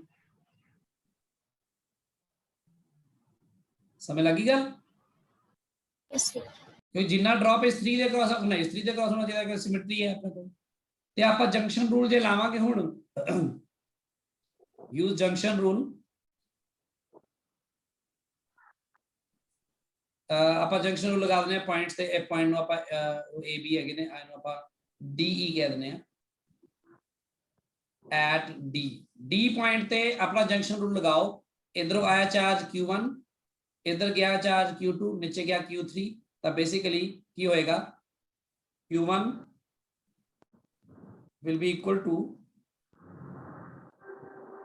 Q2 plus Q3 ना तो Q1 कितना आएगा Q1 क्या होएगा दसो ਇਹਦੇ ਉੱਪਰ ਕਿੰਨਾ ਚਾਰਜ ਆਇਆ ਦੇਖੋ Q1 ਜਿੰਨਾ ਇਹਦੇ क्रॉस पोटेंशियल डिफरेंस है ना Yes. Yes, sir. that is V minus V1 into जिन्ना ਇਹਦਾ कैपेसिटेंस Q2 ਆ ਵਾਲਾ ਇਹਦੇ ਉੱਪਰ ਚਾਰਜ ਗਿਆ ਵਾ ਜਿੰਨਾ ਉਹਦੇ ਅਕ੍ਰੋਸ ਪੋਟੈਂਸ਼ੀਅਲ ਡਿਫਰੈਂਸ ਹੈ V1 ਹੀ ਹੈ ਨਾ ਪੋਟੈਂਸ਼ੀਅਲ ਡਿਫਰੈਂਸ ਦਾ ਉਧਰ ਦੂਜੇ ਪਾਸੇ 0 ਹੈ ਕਿਉਂਕਿ Yes, sir. into 6 ਤੇ 5 ਦੇ ਅਕ੍ਰੋਸ पोटेंशियल डिफरेंस देखो ऊपर वाला हायर है नीचे वाला लोअर है 5 ਦੇ अक्रॉस पोटेंशियल डिफरेंस क्या है हायर माइनस लोअर है ना कितना आ जाएगा 2v1 minus v Yes, sir. Yes, sir. आएगा सो इनू सॉल्व कर लो ये आ जाएगा ਤੁਹਾਡਾ 8v = 19v1 ਤੇ ਇਹ ਆ ਜਾਏਗਾ ਆਪਣੇ ਕੋਲ therefore v1 = 8v/19 क्लियर है गल दसो Yes, sir. समझ लगी सबको Yes, पर sir. इतना सानू कुछ पता हले लग्या नहीं है सी इफेक्टिव पता करना इसका इथे तक ला v1 मिलिया सानू है ना ਹਾਂਜੀ। ਤਾਂ ਹੁਣ ਆਪਾਂ ਇੱਥੇ ਲਗਾਵਾਂਗੇ ਕਿ ਬੈਟਰੀ ਤੋਂ ਜੇ ਮੰਨ ਲਓ ਚਾਰਜ q ਨਿਕਲਿਆ ਤੇ ਉੱਪਰ ਜਾ ਕੇ ਬਣਿਆ q1 + q2 ਹੈ ਨਾ ਇੱਥੇ q ਨਿਕਲਿਆ ਕਿਉਂਕਿ ਕੈਪੀਟਲ q ਨੂੰ ਇਨਵੋਲਵ ਕੀਤੇ ਬਿਨਾ v ਦੇ ਨਾਲ ਆਏਗਾ ਹੀ ਨਹੀਂ ਕੰਮ ਸੋ ਜੇ ਆਪਾਂ ਹੁਣ ਲਗਾਈਏ ਕਿ कैपिटल Q जड़ा है = आएगा अपने को Q1 + Q2 ਤੇ ਆਪਾਂ ਜੰਕਸ਼ਨ ਰੂਲ ਲਗਾਈਏ ਸਿਰਫ ਇੱਥੇ ਇਸ ਜਗ੍ਹਾ ਤੇ ਆ ਪੁਆਇੰਟ ਤੇ ਜਿੱਥੇ ਵੰਡਿਆ ਗਿਆ ਸੀ Q1 ਕੀ ਆਇਆ ਸੀ ਦੇਖੋ Q1 ਆਇਆ ਸੀ 3 ਟਾਈਮਸ V1 - V ਨਾ Yes, sir. Sorry V - V1 plus ਉਹ 6 ਟਾਈਮਸ V1 ਨੀਚੇ ਵਾਲਾ ਆਇਆ ਸੀ ਤੇ ਇੱਥੇ ਕੋ ਆਪਣੇ ਕੋ ਬਚੇਗਾ ਇਹ 3V + 3 ਟਾਈਮਸ V1 ਤੇ ਤੁਸੀਂ ਦੇਖ ਚੁੱਕੇ ਹੋ ਕਿ V1 ਨੂੰ ਇਨ ਟਰਮਸ ਆਫ V ਆਪਾਂ ਕੱਢ ਚੁੱਕੇ ਹਾਂ ਹੁਣੀ ਕਿੰਨਾ 8V/19 ਇਹ ਆ ਜਾਊਗਾ ਤੇ ਕਿੰਨਾ ਆ ਜਾਊਗਾ ਦੇਖੋ ਇਹ ਆ ਜਾਊਗਾ 3V + 24V/19 है ना 19 एलसीएम आ जाऊगा ਇਹ ਕਿੰਨਾ ਆ ਜਾਊਗਾ 19 × 57 ਤੇ 24 ਕਿੰਨਾ ਆ ਗਿਆ 57 24 81V/19 सो समझ लग रही गल Q/V की आया फिर Yes, sir. यही अपना की है ठीक है एक बार देख के ना सबनों सब कुछ ठीक लगता है पर जब तुसी इस चीज ਨੂੰ ਅਪਲਾਈ ਕਰੋਗੇ ਨਾ ਅਲੱਗ-ਅਲੱਗ ਕੁਐਸਚਨਸ ਚ ਅਪਲਾਈ ਕਰਕੇ ਦੇਖੋਗੇ ਤਾਂ ਤੁਹਾਨੂੰ ਹੋਰ ਬੈਟਰ ਪਤਾ ਲੱਗੇਗਾ ਇਹ ਤਾਂ ਜਸਟ ਇੱਕ ਵਾਰ ਤੁਹਾਨੂੰ ਦੱਸਤਾ ਕਿ ਵੀ ਕਿਸ ਤਰ੍ਹਾਂ ਸੋਚਦੇ ਆ ਹੁਣ ਜੇ ਮੰਨ ਲਓ ਇੱਥੇ ਐਂਡ ਪੁਆਇੰਟ ਸਿਮੈਟਰੀ ਨਾ ਹੁੰਦੀ ਹਿਮਾਨੀ ਫਿਰ ਕੀ ਕਰਦੇ ਇਹ ਐਂਡ ਪੁਆਇੰਟ ਸਿਮੈਟਰੀ ਨਾ ਹੁੰਦੇ ਤਾਂ ਤੁਸੀਂ ਕਹਿ ਹੀ ਨਹੀਂ ਸਕਦੇ ਸੀ ਕਿ ਜਿੰਨਾ ਪੋਟੈਂਸ਼ੀਅਲ ਡ੍ਰੌਪ ਇਹਦੇ ਕ੍ਰਾਸ ਆ ਤਾਂ ਤੁਸੀਂ ਇਹਨੂੰ ਨਹੀਂ ਲਿਖ ਪਾਉਂਦੇ ਨਾ ਉਹਦੇ ਫਾਰਮ 'ਚ Yes, sir. ਤੇ ਜੇ ਐਂਡ ਪੁਆਇੰਟ ਸਿਮੈਟਰੀ ਨਾ ਹੁੰਦੀ ਪਿਛਲੇ ਕੁਐਸਚਨ 'ਚ ਵੀ ਇੱਥੇ ਤਾਂ ਤੁਸੀਂ ਇੱਥੇ ਐਂਡ ਪੁਆਇੰਟ ਸਿਮੈਟਰੀ ਨਾ ਹੁੰਦੀ ਸੂਰਤ ਦੇ ਵਿੱਚ ਤੁਸੀਂ ਇੱਥੇ Q1 ਗਿਆ ਹਨਾ ਤੇ ਇੱਥੇ ਤੁਸੀਂ ਆ ਇਨਵੋਲਵ ਨਾ ਆ Q1 - Q2 ਨਾ ਲਿਖ ਪਾਉਂਦੇ ਨਾ ਫਿਰ ਹਨਾ ਸੋ ਉੱਥੇ ਤੁਸੀਂ ਅਲੱਗ ਤਰ੍ਹਾਂ ਕੰਮ ਕਰੋਗੇ ਸੋਚੋ ਕਿਵੇਂ ਕਰੋਗੇ ਜਿਵੇਂ ਮੰਨ ਲਓ ਮੈਂ ਕਹਾਂ ਕਿ ਨੋ ਐਂਡ ਪੁਆਇੰਟ ਸਿਮੈਟਰੀ मतलब देखो सिमेट्री सीगी ਤਾਂ ਆਪਾਂ ਇਸ ਗੱਲ ਦਾ ਫਾਇਦਾ ਚੱਕ ਲਿਆ ਉਹ ਗੱਲ ਅਲੱਗ ਹੈ ਪਰ ਜੇ ਐਂਡ ਪੁਆਇੰਟ ਸਿਮੈਟਰੀ ਨਾ ਹੋਵੇ ਮੋਸਟਲੀ ਤੁਹਾਨੂੰ ਕੁਐਸਚਨ 'ਚ ਵੀਕਨੈਸ ਉਹ ਮਿਲਦੀ ਹੈ ਪਰ ਮਾਈ ਚਾਂਸ ਮੈਂ ਵੈਸੇ ਗੱਲ ਕਰ ਰਿਹਾ ਮੰਨ ਲਓ ਨਾ ਹੋਵੇ ਜਨਰਲ ਗੱਲ ਕਰ ਰਿਹਾ ਮੈਂ ਕੋਈ ਕੁਐਸਚਨ ਵੀ ਨਹੀਂ ਇੱਥੇ ਮੈਂ ਦੱਸ ਰਿਹਾ ਇਸ ਤਰ੍ਹਾਂ ਨਾਲ ਮੰਨ ਲਓ ਆ 2 ਹੈ ਤੇ ਇਹ ਮੰਨ ਲਓ 6 ਹੈ ਤੇ ਆ 6 ਹੈ ਆ 2 ਨਾ ਹੋਵੇ ਹੁਣ ਇਹ 3 ਹੋ ਜਾਵੇ ਤੇ ਇੱਕ ਤਾਂ ਇਹ ਬੈਲੈਂਸ ਵੀ ਨਹੀਂ ਹੋਇਆ ਨਾ ਨਾ ਤਾਂ ਇਹ ਬੈਲੈਂਸ ਹੈ ਹੁਣ ਨਾ ਬੈਲੈਂਸਡ ਹੈ ਨਾ ਸੀਰੀਜ਼ ਪੈਰਲਲ ਦਾ ਕੁਝ ਪਤਾ ਲੱਗ ਰਿਹਾ ਹਨਾ ਤੇ ਨਾ ਹੀ ਹੁਣ ਐਂਡ ਪੁਆਇੰਟ ਸਿਮੈਟਰੀ ਹੈ ਤਾਂ ਫਿਰ ਕੀ ਫਿਰ ਰਫਲੀ ਆਪਣਾ ਕੰਮ ਕਰਿਓ ਬਸ ਚੁੱਪ ਕਰਕੇ V ਲਗਾ ਦਿਓ ਠੀਕ ਹੈ ਮੰਨ ਲਿਓ ਕਿ ਕਿਉਂ ਨਿਕਲਦਾ ਹੈ ਇੱਧਰ ਕਰ ਦਿਓ ਵੀ ਕਿਉਂ ਆ ਗਿਆ ਅੰਦਰ ਤੇ ਤੁਹਾਨੂੰ ਪ੍ਰੂਫ ਕਰਾਇਆ ਸੀ ਵੀਟਸਟੋਨ ਬ੍ਰਿਜ ਪ੍ਰਿੰਸੀਪਲ ਦਾ ਉਹ ਚਾਹੀ ਤਾਂ ਗੱਲਾਂ ਸਿਖਾਈਆਂ ਸੀਗੀਆਂ ਮੰਨ ਲਓ ਉੱਪਰ ਕਿਉਂ ਗਿਆ नीचे सॉरी ऊपर Q स्मॉल Q गया मान लो ऊपर Q गया तो नीचे तुसी Q - Q मान लियो ना ठीक है इत्थे तक Q आ गया इत्थे आ गया तुहाडा Q - Q ਹੁਣ ਤੁਸੀਂ ਇਹਦੇ ਵਿੱਚ ਇਸ ਵਾਇਰ 'ਚ ਨਾ ਆਪਣੇ ਆਪ ਕਰਨ ਚਾਹੇ ਨੀਚੇ ਉੱਪਰ ਨੂੰ ਮੰਨ ਲੈ ਚਾਹੇ ਉੱਪਰ ਨੀਚੇ ਤੁਹਾਡੀ ਮਰਜ਼ੀ ਹੈ ਕੋਈ ਚੱਕਰ ਨਹੀਂਗਾ ਠੀਕ ਹੈ ਮੰਨ ਲਓ ਤੁਸੀਂ Q Q1 कह लो ਇਹਨੂੰ Q2 मान लो ਤਾਂ ਤੁਹਾਨੂੰ ਪਤਾ ਹੈ ਇੱਥੇ Q1 - Q2 ਜਾਏਗਾ ਹੈ ਨਾ ਠੀਕ ਹੈ ਤੇ ਇਧਰ ਕੀ ਆਏਗਾ Q minus Q2 Q1 minus Q2 है ना, यस यस वो इकट्ठा होके मुड़ के क्यों निकल जाएगा, गल तो बनेगी ना, स्कीम तो बनेगी अपनी। Yes sir. ठीक है गल। हुण देखते हैं इधर होएगा कि नहीं कुछ, एक तो Q आ गया इन्वॉल्व हो गया अपना, है ना, एक इन्वॉल्व हो गया V, एक इन्वॉल्व हो गया Q1, एक इन्वॉल्व हो गया Q2, कितने वेरिएबल हो गए देखो 4। 4 ਤੁਹਾਨੂੰ ਰਿਲੇਸ਼ਨ ਇਹਨਾਂ ਦੋਨਾਂ 'ਚ ਚਾਹੀਦਾ ਹੁੰਦਾ ਹੈ ਨਾ, यस सर। ਤਾਂ ਕਿ Q by V ਕਰਕੇ C ਇਫੈਕਟਿਵ ਕਹਿ ਦੋ ਤੁਸੀਂ, C ਇਫੈਕਟਿਵ ਬੇਸਿਕਲੀ ਉਹੀ ਹੋਏਗਾ, ਹੈ ਨਾ। ਤੁਸੀਂ ਫਿਰ ਇਹਦੇ ਦੇਖੋ, ਇੱਕ ਤਾਂ ਆ ਲੂਪ ਦੀ ਇਕੁਏਸ਼ਨ ਤੇ ਆ ਲੂਪ ਦੀ ਇਕੁਏਸ਼ਨ ਹੁਣ ਅਲੱਗ-ਅਲੱਗ ਬਣੇਗੀ ਹਿਮਾਨੀ, यस सर ਠੀਕ ਹੈ।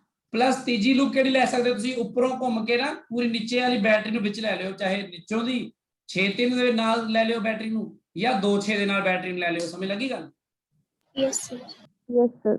ਅੱਛਾ ਤੁਹਾਨੂੰ ਇੱਕ ਹੋਰ ਗੱਲ ਦੱਸਾਂ, ਐਵੇਂ ਲੈ ਸਕਦੇ ਆਪਾਂ, ਐ ਦੇਖੋ ਇੱਥੋਂ ਨਿਕਲੋ, ਐ ਜਾਓ, ਐ ਜਾਓ, ਐ ਜਾਓ, ਐ ਆਓ, ਫਿਰ ਐ ਆ ਜਾਓ, ਫਿਰ ਐ ਆ ਜਾਓ, ਫਿਰ ਐ, ਆਹ ਵੀ ਇੱਕ ਲੂਪ ਹੀ ਹੈ, ਅੰਡਰਸਟੂਡ ਹੈ ਗੱਲ।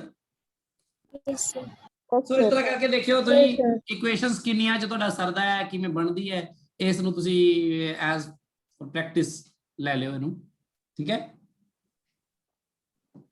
ਤੇ ਕੰਮ ਕਰਕੇ ਦੇਖਿਓ ਬਸ।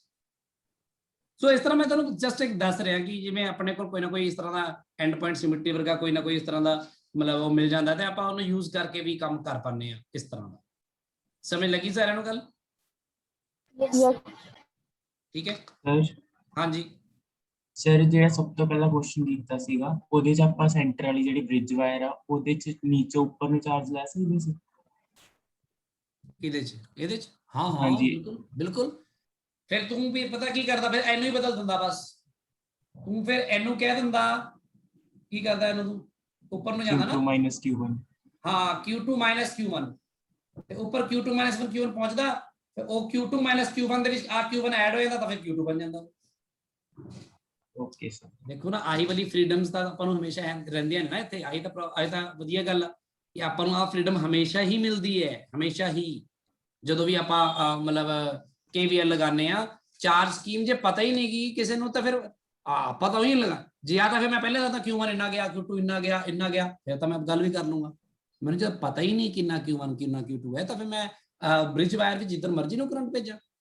ਫਿਰ ਇਸ ਲਈ ਬੈਲੈਂਸ ਕਰਦੇ ਹੋਏ ਮੈਂ ਜਿਵੇਂ ਮਰਜ਼ੀ ਸਕੀਮ ਬਣਾ ਲੈਣਾ ਵਾ, ਬਾਅਦ ਚ ਬੈਲੈਂਸ ਕਰਦੇ ਹੋਏ ਆਪਾਂ ਕੀ ਕਰਦੇ ਆ, ਐਂਡ ਚ ਕਹਿ ਦਿੰਦੇ ਆ ਵੀ ਬ੍ਰਿਜ ਵਾਇਰ ਵਾਲਾ ਕਰੰਟ 0 ਪੁੱਟ, ਸੌਰੀ ਚਾਰਜ 0 ਪੁੱਟ ਕਰ ਦੋ, ਤੇ ਫਿਰ ਉਹ ਇਕੁਏਸ਼ਨ ਮਿਲ ਜਾਂਦੀ ਹੈ ਆਪਣੀ, C1/C2 = C2/C3। ਸਮਝ ਲੱਗੀ ਗੱਲ। Yes sir. ਹੁਣ ਇੱਕ ਕੁਐਸਚਨ ਜਿਵੇਂ ਆਏਗਾ ਜਿਹੜਾ ਆਪਾਂ ਨੂੰ ਕਹਿੰਦੇ ਆ, ਹੁਣ ਯੋਗੇਸ਼ ਨੇ ਪਾਇਆ ਸੀ, ਬੜਾ ਵਧੀਆ ਕੁਐਸਚਨ ਹੈ ਉਹ, ਠੀਕ ਹੈ। ਉਹਦੇ ਚ ਹੈਗਾ ਕਿ ਜੇ ਜਿਵੇਂ ਮੈਂ ਦੇਖੋ ਨਾ, ਹੁਣ ਜਿਵੇਂ ਸਫੇਰਿਕਲ ਕੈਪੈਸਿਟਰ ਆ, ਪਹਿਲੀ ਗੱਲ ਤਾਂ ਇਹ ਕੁਐਸਚਨ ਨਹੀਂ, ਇਹਨੂੰ ਤੁਸੀਂ ਉਹ ਸਮਝ ਕੇ ਲੈ ਸਕਦੇ ਹੋ, ਆਈਡੀਆ ਇੱਕ ਤੁਹਾਡਾ ਆਰਟੀਕਲ ਸਮਝ ਲਓ। ਸਫੇਰਿਕਲ ਕੈਪੈਸਿਟਰ ਜਿਹੜਾ ਤੁਸੀਂ ਕੀਤਾ ਆ, ਸਫੇਰਿਕਲ ਕੈਪੈਸਿਟਰ ਦੇਖੋ ਐ ਆ ਵੀ ਆ ਇੱਕ ਸਫੀਅਰ ਹੈ ਤੇ ਆ ਇੱਕ ਸਫੀਅਰ ਹੈ, ਤੇ ਇਹਦੇ ਵਿੱਚ ਆ ਮੰਨ ਲਓ ਤੁਸੀਂ ਇਹਨੂੰ ਚਾਰਜ ਕੀਤਾ ਹੈ, ਉਹ ਸੌਰੀ ਅਰਥ ਕੀਤਾ ਹੈ, ਠੀਕ ਹੈ। ਇਹਨੂੰ ਚਾਰਜ ਦਿੱਤਾ ਹੈ Q। ਇੱਕ ਤਾਂ ਆ ਸਿਚੁਏਸ਼ਨ ਹੁੰਦੀ ਹੈ ਆਪਣੇ ਕੋਲ, ਤੇ ਇਹਦੇ ਵਿੱਚ ਆਪਾਂ ਆ ਮੰਨ ਲੈਂਦੇ ਆ A, ਮੰਨ ਲਓ ਇਹਦਾ ਰੇਡੀਅਸ, ਤੇ ਆਪਾਂ ਇਹਦਾ ਰੇਡੀਅਸ ਮੰਨ ਲੈਂਦੇ ਆ B। ਇਸ ਸਿਚੁਏਸ਼ਨ ਦੇ ਵਿੱਚ ਆਪਾਂ ਕੈਪੈਸਿਟਰ ਤੁਹਾਨੂੰ ਕਰਾਇਆ ਹੈ। ਹੁਣ ਇਹ ਪਹਿਲਾਂ ਗੱਲ ਸਮਝੀਏ ਕਿ ਬੇਸਿਕਲੀ ਸਫੇਰਿਕਲ ਕੈਪੈਸਿਟਰ ਦਾ ਕੈਪੈਸਿਟੈਂਸ ਕਿਵੇਂ ਇਫੈਕਟ ਹੋਏਗਾ ਅਗਰ ਮੈਂ ਅਰਥਿੰਗ ਅੰਦਰ ਕਰ ਦਵਾਂ, ਤੇ ਚਾਰਜ ਬਾਹਰ ਦੇ ਦਵਾਂ। ਜਦੋਂ ਤੁਸੀਂ ਪੈਰਲਲ ਪਲੇਟ ਕੈਪੈਸਿਟਰ ਦੀ ਗੱਲ ਕਰਦੇ ਹੋ, ਤਾਂ ਤੁਸੀਂ ਚਾਹੇ ਇੱਧਰ ਪਲੇਟ ਨੂੰ ਚਾਰਜ ਦਿਓ, ਇੱਧਰ ਅਰਥਿੰਗ ਕਰੋ, ਜਾਂ ਇੱਧਰ ਚਾਰਜ ਦਿਓ, ਇੱਧਰ, ਉਹਦੇ ਨਾਲ ਕੈਪੈਸਿਟੈਂਸ ਤੇ ਕੋਈ ਫਰਕ ਪੈਂਦਾ? ਦੱਸੋ। ਨਹੀਂ, ਕੋਈ ਫਰਕ ਨਹੀਂ ਪੈਂਦਾ। ਪੈਰਲਲ ਪਲੇਟ ਕੈਪੈਸਿਟਰ ਫਰਕ ਨਹੀਂ ਪੈਂਦਾ, ਪਰ ਫਰਕ ਪੈਂਦਾ ਸਫੇਰਿਕਲ ਕੈਪੈਸਿਟਰ ਚ ਕਿ ਤੁਸੀਂ ਅੰਦਰ ਵਾਲੇ ਸਫੀਅਰ ਨੂੰ ਅਰਥਿੰਗ ਕੀਤੀ ਹੈ ਜਾਂ ਬਾਹਰ ਵਾਲੇ ਨੂੰ ਅਰਥਿੰਗ ਕੀਤੀ ਹੈ। ਅਰਥਿੰਗ ਦਾ ਜਿਹੜਾ ਕਨਸੈਪਟ ਤੁਹਾਨੂੰ ਸਮਝਾਇਆ ਸੀ ਮੈਂ, grounding of conductor and all that, ਹਨਾ, ਉਹ ਚੀਜ਼ਾਂ ਇਸੇ ਲਈ ਸਮਝਾਈਆਂ ਸੀ। ਹੁਣ ਮੈਂ ਕੀ ਕਰਨ ਜਾ ਰਿਹਾ, ਮੈਂ ਤੁਹਾਡੇ ਨਾਲ ਉਹ ਸਾਰਾ ਕਨਸੈਪਟ ਹੀ ਇੱਕ ਵਾਰ ਰਿਫਰੈਸ਼ ਕਰ ਦਿੰਦਾ ਤੁਹਾਡਾ ਸਾਰਿਆਂ ਦਾ, ਠੀਕ ਹੈ। ਸੋ ਮੈਂ ਬੇਸਿਕਲੀ ਟੌਪਿਕ ਅੰਡਰ ਆਪਾਂ ਗੱਲ ਕਰਦੇ ਹਾਂ ਸਫੇਰਿਕਲ ਕੈਪੈਸਿਟੀ, ਆਪਾਂ ਡਿਸਕਸ ਇਹਨੂੰ ਹੀ ਕਰਾਂਗੇ। ਸਭ ਤੋਂ ਪਹਿਲੀ ਗੱਲ ਜਿਹੜੀ ਮੈਂ ਤੁਹਾਨੂੰ ਸਿਖਾਈ ਸੀ, ਮੈਂ ਸਿਖਾਇਆ ਸੀ ਜੇ ਤੁਹਾਡਾ ਕੋਈ ਆਈਸੋਲੇਟਿਡ ਕੈਪੈਸਿਟਰ ਹੋਵੇ, ਸੌਰੀ ਕੰਡਕਟਰ ਹੋਵੇ, ਆਈਸੋਲੇਟਿਡ ਕੰਡਕਟਰ ਕਹਿੰਦਾ ਵਾ ਇੱਕ ਹੋਵੇ ਬਸ, ਇਹਦੇ ਆਲੇ ਦੁਆਲੇ ਕੋਈ ਦੂਜਾ ਨਾ ਹੋਵੇ, ਇਹਦੇ ਅੰਦਰ ਕੋਈ ਦੂਜਾ ਨਾ ਹੋਵੇ, ਇਹਦੇ ਬਾਹਰ ਕੋਈ ਦੂਜਾ ਨਾ ਹੋਵੇ। ਸਮਝ ਲੱਗੀ ਗੱਲ? ਆਈਸੋਲੇਟਿਡ ਕੰਡਕਟਰ ਚਾਹੇ ਤੇ ਪੋਜ਼ਿਟਿਵ ਚਾਰਜ ਹੋਵੇ ਚਾਹੇ ਨੈਗੇਟਿਵ ਹੋਵੇ, ਜੇ ਤੁਸੀਂ ਇਹਨੂੰ ਅਰਥ ਕੀਤਾ ਤਾਂ ਇਹਦਾ ਪੋਟੈਂਸ਼ੀਅਲ ਵੀ ਜ਼ੀਰੋ ਹੋ ਜਾਂਦਾ ਹੈ ਤੇ ਇਹਦਾ चार्ज ਚਾਰਜ ਵੀ ਜ਼ੀਰੋ ਹੋ ਜਾਂਦਾ ਹੈ। ਬਟ ਦੂਸਰਾ ਸਵਾਲ ਆਪਾਂ ਕੀਤਾ ਸੀ ਕਿ ਅਗਰ ਕੰਡਕਟਰ ਨਾਟ ਆਈਸੋਲੇਟਿਡ ਹੈ, ਮਤਲਬ ਇਹ ਹੈ ਕਿ ਕੰਡਕਟਰ ਦੇ ਆਲੇ ਦੁਆਲੇ ਵਾਲੀ ਜਗ੍ਹਾ ਦੇ ਵਿੱਚ ਕੁਝ ਹੋਰ ਵੀ ਹੈ। ਜਿਵੇਂ ਮੰਨ ਲਓ ਆ ਕੰਡਕਟਰ ਹੈ ਤੇ ਆਪਾਂ ਕਹਿੰਦੇ ਇੱਥੇ ਇੱਕ ਆਪਣਾ ਚਾਰਜ Q ਹੈ ਤੇ ਇਹਦੇ ਉੱਪਰ ਆਪਾਂ ਕੋਈ ਚਾਰਜ ਦਿੱਤਾ, ਕੁਝ ਕੀਤਾ ਜਾਂ ਇਹਦਾ ਆਪਾਂ ਅਰਥਿੰਗ ਕਰਤੀ ਹਨਾ, ਤਾਂ ਇਸ ਦੇ ਉੱਪਰ ਚਾਰਜ ਜਿਹੜਾ ਹੈ ਉਹ ਜ਼ੀਰੋ ਨਹੀਂ ਹੋਏਗਾ, ਪਰ वोल्टेज जीरो ਵੋਲਟੇਜ ਜ਼ਰੂਰ ਜ਼ੀਰੋ ਹੋਏਗਾ। ਤੇ ਇਸ ਕੇਸ ਆਪਾਂ ਕਹਿੰਦਾ ਸੀ ਕਿ ਜਿਹੜਾ ਚਾਰਜ ਮੰਨ ਲਓ ਬਾਹਰਲਾ ਪੋਜ਼ਿਟਿਵ ਹੈ, ਉਹਦੇ ਕਰਕੇ ਇਸ ਦੇ ਉੱਪਰ ਸਰਫੇਸ ਤੇ ਦੱਸੋ ਜਿਹੜਾ ਆਏਗਾ ਪੋਟੈਂਸ਼ੀਅਲ ਪੋਜ਼ਿਟਿਵ ਆਏਗਾ ਕਿ ਨੈਗੇਟਿਵ ਆਏਗਾ? ਇਹਦੇ ਕਰਕੇ ਪੋਜ਼ਿਟਿਵ ਆਏਗਾ ਨਾ। ਤਾਂ ਮਤਲਬ ਇਹ ਜਿਹੜਾ ਕੰਡਕਟਰ ਹੈ ਇਹ ਇਸ ਤਰ੍ਹਾਂ ਬਿਹੇਵ ਕਰੇਗਾ ਕਿ ਇਹਦੇ ਉੱਪਰ ਇਸ ਤਰ੍ਹਾਂ ਨੈਗੇਟਿਵ ਚਾਰਜ ਡਿਵੈਲਪ ਹੋਏਗਾ ਕਿ ਇਹਦਾ ਜਿਹੜਾ ਨੈਟ ਕੈਪੈਸਿਟੈਂਸ ਕਿੰਨਾ ਹੋ ਜਾਵੇ, ਸੌਰੀ ਨੈਟ ਵੋਲਟੇਜ ਕਿੰਨਾ ਹੋ ਜਾਏ? ਜ਼ੀਰੋ। ਮਤਲਬ ਉਹ ਆਪਣੇ ਵੋਲਟੇਜ ਨੂੰ ਜ਼ੀਰੋ ਕਰਨ ਦੀ ਕੋਸ਼ਿਸ਼ ਕਰੇਗਾ ਤੇ ਉਹਦੇ ਕਰਕੇ ਉਹ ਆਪਣੇ ਉੱਪਰ ਕੋਈ ਚਾਰਜ ਵੀ ਲਿਆ ਸਕਦਾ ਹੈ, ਕਿਉਂਕਿ ਉਹਦੇ ਆਲੇ ਦੁਆਲੇ ਹੋਰ ਚਾਰਜ ਵੀ ਪਏ ਨੇ ਜਿਹੜੇ ਉਹਨੂੰ ਪੋਟੈਂਸ਼ੀਅਲ ਦੇਈ ਜਾਂਦੇ ਨੇ। ਪਰ ਕਿਉਂਕਿ ਅਸੀਂ ਉਹਨੂੰ ਜੋੜਤਾ ਅਰਥ ਦੇ ਨਾਲ, ਅਰਥ ਦਾ ਪੋਟੈਂਸ਼ੀਅਲ ਜ਼ੀਰੋ ਹੈ ਤਾਂ ਅਰਥ ਉਹਨੂੰ ਆਪਣੇ ਪੋਟੈਂਸ਼ੀਅਲ ਦੇ ਬਰਾਬਰ ਲਿਆ ਕੇ ਹੀ ਮੰਨੇਗੀ, ਚਾਹੇ ਅਰਥ ਨੂੰ ਨੀਚੋਂ ਦੀ ਉਹਨੂੰ ਨੈਗੇਟਿਵ ਚਾਰਜ ਪ੍ਰੋਵਾਈਡ ਕਰਨਾ ਪਵੇ ਜਾਂ ਉਹਦਾ ਪੋਜ਼ਿਟਿਵ ਖਿੱਚਣਾ ਪਵੇ। ਇਹ ਅਰਥ ਦੇ ਉੱਪਰ ਇਹ ਡਿਪੈਂਡ ਕਰਦਾ ਸਿਚੁਏਸ਼ਨ ਦੇ ਉੱਪਰ, ਪਰ ਉਸ ਕੰਡਕਟਰ ਦੇ ਉੱਪਰ ਚਾਰਜ ਦਾ ਜ਼ੀਰੋ ਹੋਣਾ ਲਾਜ਼ਮੀ ਨਹੀਂ ਹੈ, ਪਰ ਉਹਦਾ ਪੋਟੈਂਸ਼ੀਅਲ ਜ਼ਰੂਰ ਜ਼ੀਰੋ ਹੋਏਗਾ ਕਿਉਂਕਿ ਇੱਕ ਆਈਸੋਲੇਟਿਡ ਨਹੀਂ ਹੈ। ਸਮਝ ਲੱਗੀ ਗੱਲ? ਇਹ ਇੱਥੇ ਤੱਕ ਦੀ ਗੱਲ ਮੇਰੇ ਵੈਸੇ ਪੱਲੇ ਪੈ ਗਈ, ਇੰਨੀ ਯਾਦ ਆਈ ਕੁਝ ਪਿਛਲੀ ਗੱਲ ਕੀਤੀ ਹੋਈ? यस सर ਠੀਕ ਹੈ, ਆਪਾਂ ਇਸੇ ਚੀਜ਼ ਨੂੰ ਥੋੜਾ ਜਿਹਾ ਹੋਰ ਸਮਝਣ ਦੀ ਕੋਸ਼ਿਸ਼ ਕਰਦੇ ਹਾਂ ਤੇ ਥੋੜਾ ਹੋਰ ਐਕਸਟੈਂਡ ਕਰਦੇ ਹਾਂ ਸਫੇਰਿਕਲ ਕੈਪੈਸਿਟਰ ਦਾ। ਉਹ ਕੇਸ ਜਿਹੜਾ ਹੁਣੀ ਪੁੱਛ ਰਿਹਾ ਸੀ ਯੋਗੇਸ਼, ਬੜਾ ਵਧੀਆ ਕੁਐਸਚਨ ਸੀ। ਕੁਐਸਚਨ ਤਾਂ ਉਹ ਆਪ ਹੀ ਤੁਸੀਂ ਕਰ ਲਓਗੇ, ਮੈਂ ਜਸਟ ਤੁਹਾਨੂੰ ਆਈਡੀਆ ਦੱਸੂਗਾ ਇੱਕ ਇਹਦਾ। ਦੇਖੋ ਪਹਿਲੀ ਗੱਲ ਤਾਂ ਇਹ, ਅੱਛਾ ਤੀਸਰੀ ਗੱਲ ਇੱਕ ਹੋਰ ਨੋਟ ਕਰੋ ਤੁਸੀਂ ਵੀ, ਤੁਸੀਂ ਦੱਸੋ ਕੈਪੈਸਿਟਰ ਜਿਹੜਾ ਹੁੰਦਾ ਆ, ਕੈਪੈਸਿਟਰ ਉਹ એનર્ਜੀ ਸਟੋਰ ਕਰਦਾ ਨਾ, it stores energy in the form of ਦੱਸੋ ਨਹੀਂ ਇਲੈਕਟ੍ਰਿਕ ਫੀਲਡ। ਇਲੈਕਟ੍ਰਿਕ ਫੀਲਡ ਦੀ ਫਾਰਮ ਚ એનર્ਜੀ ਸਟੋਰ ਹੁੰਦੀ ਹੈ ਨਾ। ਆਏ ਤਾਂ ਆਪਾਂ ਕਹਿੰਦੇ ਕਿ એનર્ਜੀ ਜਿਹੜੀ ਸਟੋਰ ਹੁੰਦੀ ਹੈ, એનર્ਜੀ ਸਟੋਰਡ ਪਰ ਯੂਨਿਟ ਵੋਲਿਊਮ ਜੋ ਹੁੰਦੀ ਹੈ ਹਨਾ, ਜਿਹਨੂੰ ਆਪਾਂ ਇਸ ਤਰ੍ਹਾਂ ਦਾ ਯੂ ਬਣਾਇਆ ਸੀ, ਇਹ ਕਿਹਦੇ ਬਰਾਬਰ ਸੀ? ਹਾਫ एप्सिलॉन नॉट E ਦਾ ਸਕੁਅਰ। ਸਮਝ ਲੱਗੀ ਗੱਲ? यस ਇਹ ਕੀਤੀ ਸੀ ਆਪਾਂ ਗੱਲ। ਸੋ ਹੁਣ ਆਪਾਂ ਇਨ ਜਨਰਲ ਗੱਲ ਕਰਦੇ ਹਾਂ। ਜੇ ਆਪਾਂ ਮੰਨ ਲਓ ਕੋਈ ਵੀ ਆਪਾਂ ਇੱਕ ਸਫੀਅਰ ਲਈਏ ਤੇ ਇੱਕ ਬਾਹਰ ਆਊਟਰ ਸਫੀਅਰ ਵੀ ਲਈਏ, ਕੰਸੈਂਟ੍ਰਿਕ ਨੇ ਦੋਨੋਂ, ਅੰਦਰ ਵਾਲੇ ਨੂੰ ਆਪਾਂ ਚਾਰਜ Q ਦੇ ਦਈਏ, ਅੰਦਰ ਵਾਲੇ ਨੂੰ ਚਾਰਜ Q ਦੇ ਦਈਏ, ਪਰ ਆਪਾਂ ਬਾਹਰ ਵਾਲੇ ਨੂੰ ਵੀ ਅਰਥ ਨਹੀਂ ਕਰ ਰਹੇ ਹਲੇ। ਠੀਕ ਹੈ, ਬਾਹਰ ਵਾਲੇ ਨੂੰ ਅਰਥ ਨਹੀਂ ਕੀਤਾ ਤਾਂ ਬਾਹਰ ਵਾਲੇ ਦੇ ਇਨਰ ਸਰਫੇਸ ਤੇ ਕਿੰਨਾ ਚਾਰਜ ਆਏਗਾ ਦੱਸੋ? -Q। ਤੇ ਬਾਹਰ ਵਾਲੇ ਸਰਫੇਸ ਤੇ ਪੱਕੀ ਗੱਲ ਹੈ +Q, ਕਿਉਂਕਿ ਕੋਈ ਚਾਰਜ ਤੁਸੀਂ ਦਿੱਤਾ ਹੀ ਨਹੀਂ ਸੀ, ਹੈਨਾ। ਸਮਝ ਲੱਗੀ ਗੱਲ? यस ਠੀਕ ਹੈ, ਸੋ ਤੁਸੀਂ ਤਾਂ ਨਾ ਕਿਸੇ ਨਾਲ ਅਟੈਚ ਕੀਤਾ ਉਹਨੂੰ, ਇਹ ਬਤਾ ਉਹ ਨੈਟ ਚੱਲਦਾ ਨਹੀਂ ਸਕਦਾ, ਇਸ ਤਰ੍ਹਾਂ ਹੈਗਾ। ਤਾਂ ਇਹਦੇ ਅੰਦਰ ਇਲੈਕਟ੍ਰਿਕ ਫੀਲਡ ਹੋਏਗਾ ਇੱਥੇ ਨਾ,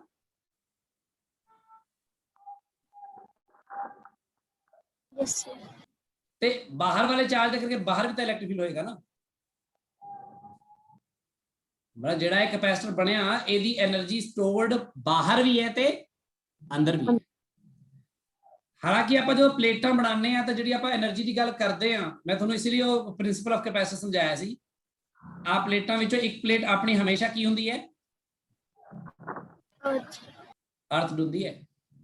ਤੇ ਆਪਾਂ ਨੂੰ ਪਤਾ ਕਿ ਇਹਦੇ ਜਿਹੜੇ ਆਪਾਂ ਜਿਹੜਾ ਚਾਰਜ ਔਨ ਕੈਪੈਸਿਟਰ ਅਸਿਊਮ ਕਰਦੇ ਬੇਸਿਕਲੀ ਉਹ ਆਹੀ ਕੈਪੈਸਿਟਰ ਦਾ ਚਾਰਜ ਅਸਿਊਮ ਕੀਤਾ ਜਾਂਦਾ ਹੈ, ਯਾਨੀ ਫੀਲਡ ਸਿਰਫ ਇੱਥੇ ਹੁੰਦਾ ਆ, ਹਨਾ। यस सर ਇੱਥੇ ਨਹੀਂ ਹੁੰਦਾ ਨਾ ਇੱਥੇ ਹੁੰਦਾ ਆ। ਹਾਲਾਂਕਿ ਉੱਪਰ ਇਹ ਥੋੜਾ ਬਹੁਤਾ ਹੋ ਸਕਦਾ ਇੱਥੇ, ਕਿਉਂਕਿ ਇਹਦੇ ਕਰਕੇ ਇੱਥੇ ਵੀ ਤਾਂ ਫੀਲਡ ਹੋ ਸਕਦਾ ਨਾ। पर आप एंड पॉइंट जी करैक्शन ने उन्हें इग्नोर करते हैं, ठीक है। आप फिलहाल आइडियल कंडीशन ये अंदर ही इलैक्ट्रिक फील्ड लेने, ये अंदर का ही वॉल्यूम को डिवाइड किया पूरी एनर्जी नाल, तां ही तो एक्सप्रैशन आया ना अपना, समझ लगी गल। सो आप की करते हैं, आप इत्थे भी आप स्फेरिकल कैपेसिटर दे विच भी बाहर वाले जो स्फीयर है उन्होंने की कर देने अर्थ,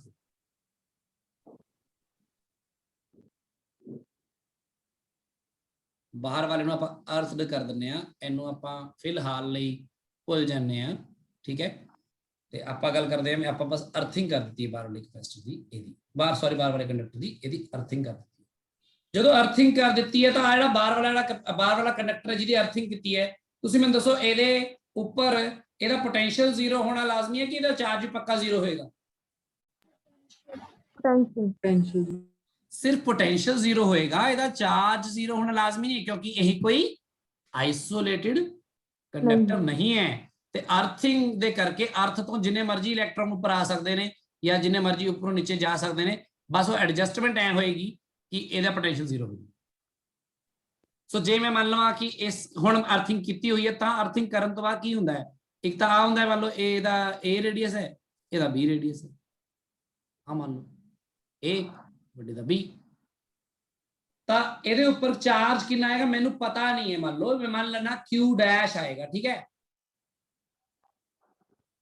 ठीक है जी गल। Yes sir. Q डैश आएगा, जे Q डैश आएगा तो तुसी बस ਇਹਦੇ ਉੱਪਰਲੇ ਕਿਸੇ ਪੁਆਇੰਟ ਦਾ ਪੋਟੈਂਸ਼ੀਅਲ ਦੱਸੋ ਕਿੰਨਾ ਆਏਗਾ, ਉੱਥੋਂ ਤੋਂ ਉਹਨੂੰ Q ਡੈਸ਼ ਪਤਾ ਲੱਗ ਜਾਏਗਾ।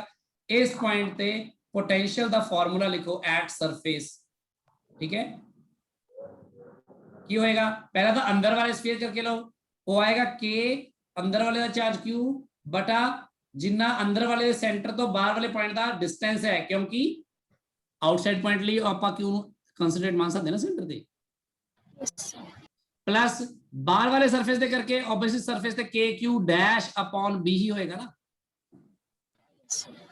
आज ही होनी चाहिए जीरो, मतलब Q plus Q dash zero ना, यस सर, मतलब Q डैश माइनस Q ना, ते तुसी ये गल अपने आप ही दस रहे सी है ना, ये मैं नहीं तुहानू दस्सिया, तुसी आप ही दस रहे सी है ना, तुसी पहले ही दसता सी माइनस Q है, क्योंकि तुसी पहला काफी कुछ कीता है, प्रैक्टिस ही तुसी कहती सी ये गल है ना। ਤੇ ਉਹ ਬੇਸਿਕਲੀ ਉੱਥੇ ਵੀ ਤਾਂ ਆਹੀ ਗੱਲ ਵੈਲਿਡ ਹੈ ਨਾ, ਪੋਟੈਂਸ਼ੀਅਲ ਜ਼ੀਰੋ ਹੋਣ ਲਈ ਇਹ ਹੋਇਆ ਨਾ ਕੰਮ, ਤੇ ਬਾਹਰ ਵਾਲੇ ਸਰਫੇਸ ਤੇ ਕੋਈ ਚਾਰਜ ਨਹੀਂ ਹੋਏਗਾ, ਹੈ ਨਾ, ਸਮਝ ਲੱਗੀ ਗੱਲ, ਕਿਉਂਕਿ ਟੋਟਲ ਚਾਰਜ ਹੀ ਹੈ। ਤੇ ਹੁਣ ਤੁਸੀਂ ਦੇਖੋ ਜੇ ਅੰਦਰ ਵਾਲੇ ਸਰਫੇਸ ਤੇ ਮਾਈਨਸ Q, ਬਾਹਰ ਕੋਈ ਚਾਰਜ ਨਹੀਂ ਹੈ, ਬਾਹਰ ਪਹਿਲਾਂ ਪਲੱਸ Q ਆਇਆ ਸੀ ਜਦੋਂ ਆਪਾਂ ਅਰਥਿੰਗ ਨਹੀਂ ਕੀਤੀ ਸੀ, ਅਰਥਿੰਗ ਕਰਨ ਤੋਂ ਬਾਅਦ ਹੋ ਗਿਆ, ਤਾਂ ਇਲੈਕਟ੍ਰਿਕ ਫੀਲਡ ਜਿਹੜਾ ਆ ਉਹ ਸਿਰਫ ਤੇ ਸਿਰਫ ਇਹਦੇ ਅੰਦਰ ਵਾਲੇ ਰੀਜਨ 'ਚ ਹੀ ਰਹਿ ਗਿਆ ਕਿ ਨਹੀਂ, ਦੱਸੋ, है ना। Yes sir. बल्कि जे तुसी आम करके भी इलेक्ट्रिक फील्ड तुहानू कैलकुलेट करना था, तुसी इस जगह ते इलेक्ट्रिक फील्ड कैलकुलेट करना चाहोगे, जे मान लो इस जगह ते इलेक्ट्रिक फील्ड पता करो बाहर वाले पॉइंट ते, तो पहला अंदर वाले सरफेस दे अंदर वाले शेल दे करके बाहर इलेक्ट्रिक फील्ड फार्मूला क्या आएगा, कि Q/r² आएगा ना, इथों जो मान लो r डिस्टेंस है, है ना, यस सर, ए आएगा पॉजिटिव दे करके इधर नु, है ना, नेगेटिव करके इधर नु कितना आएगा, देखो ये भी KQ/r² ही आएगा, और नेगेटिव वाले करके बाहर ले शेल करके, तो उधर भी आउटसाइड पॉइंट ही है, तो दोनों की होंगे जीरो होंगे ना, समझ लगी गल। यस सर, मतलब की है, मतलब ये इलेक्ट्रिक फील्ड बाहर है ही नहीं गा, इलेक्ट्रिक फील्ड सिर्फ अंदर आ, ते ओदे अंदर ही एनर्जी स्टोर्ड है, ठीक है। ते अपने कोल एदा कैपेसिटेंस कितना आया सी, देखो कीता सी ना ਆਪਾਂ पोटेंशियल डिफरेंस इन्हां दोनों च फाइंड कीता सी, फिर कैपेसिटेंस दा फार्मूला कीता सी 4 pi epsilon naught AB over A ता कितना है योगेश, यस सर। ਹੁਣ ਆਪਾਂ ਕਹਿੰਦੇ ਆ ਕਿ ਜੇ ਮੰਨ ਲਓ ਆਪਾਂ ਕੀਤਾ ਆਪਾਂ ਸਾਰਾ ਕੰਮ ਪੁੱਠਾ ਕਰ ਦਈਏ, ਕਹਿੰਦਾ ਭਾਵੇਂ ਆ ਕਿ ਜੇ ਆਪਾਂ ਬਾਹਰ ਵਾਲੇ ਕੈਪੈਸਿਟਰ ਦੀ ਬਜਾਏ ਅੰਦਰ ਵਾਲਾ ਕੈਪੈਸਿਟਰ ਅਰਥ ਕਰ ਦਈਏ ਤਾਂ ਕੀ ਹੋਏਗਾ, if inner shell is earth, अगर इनर शैल नु अर्थ करता तां की होगा, देखो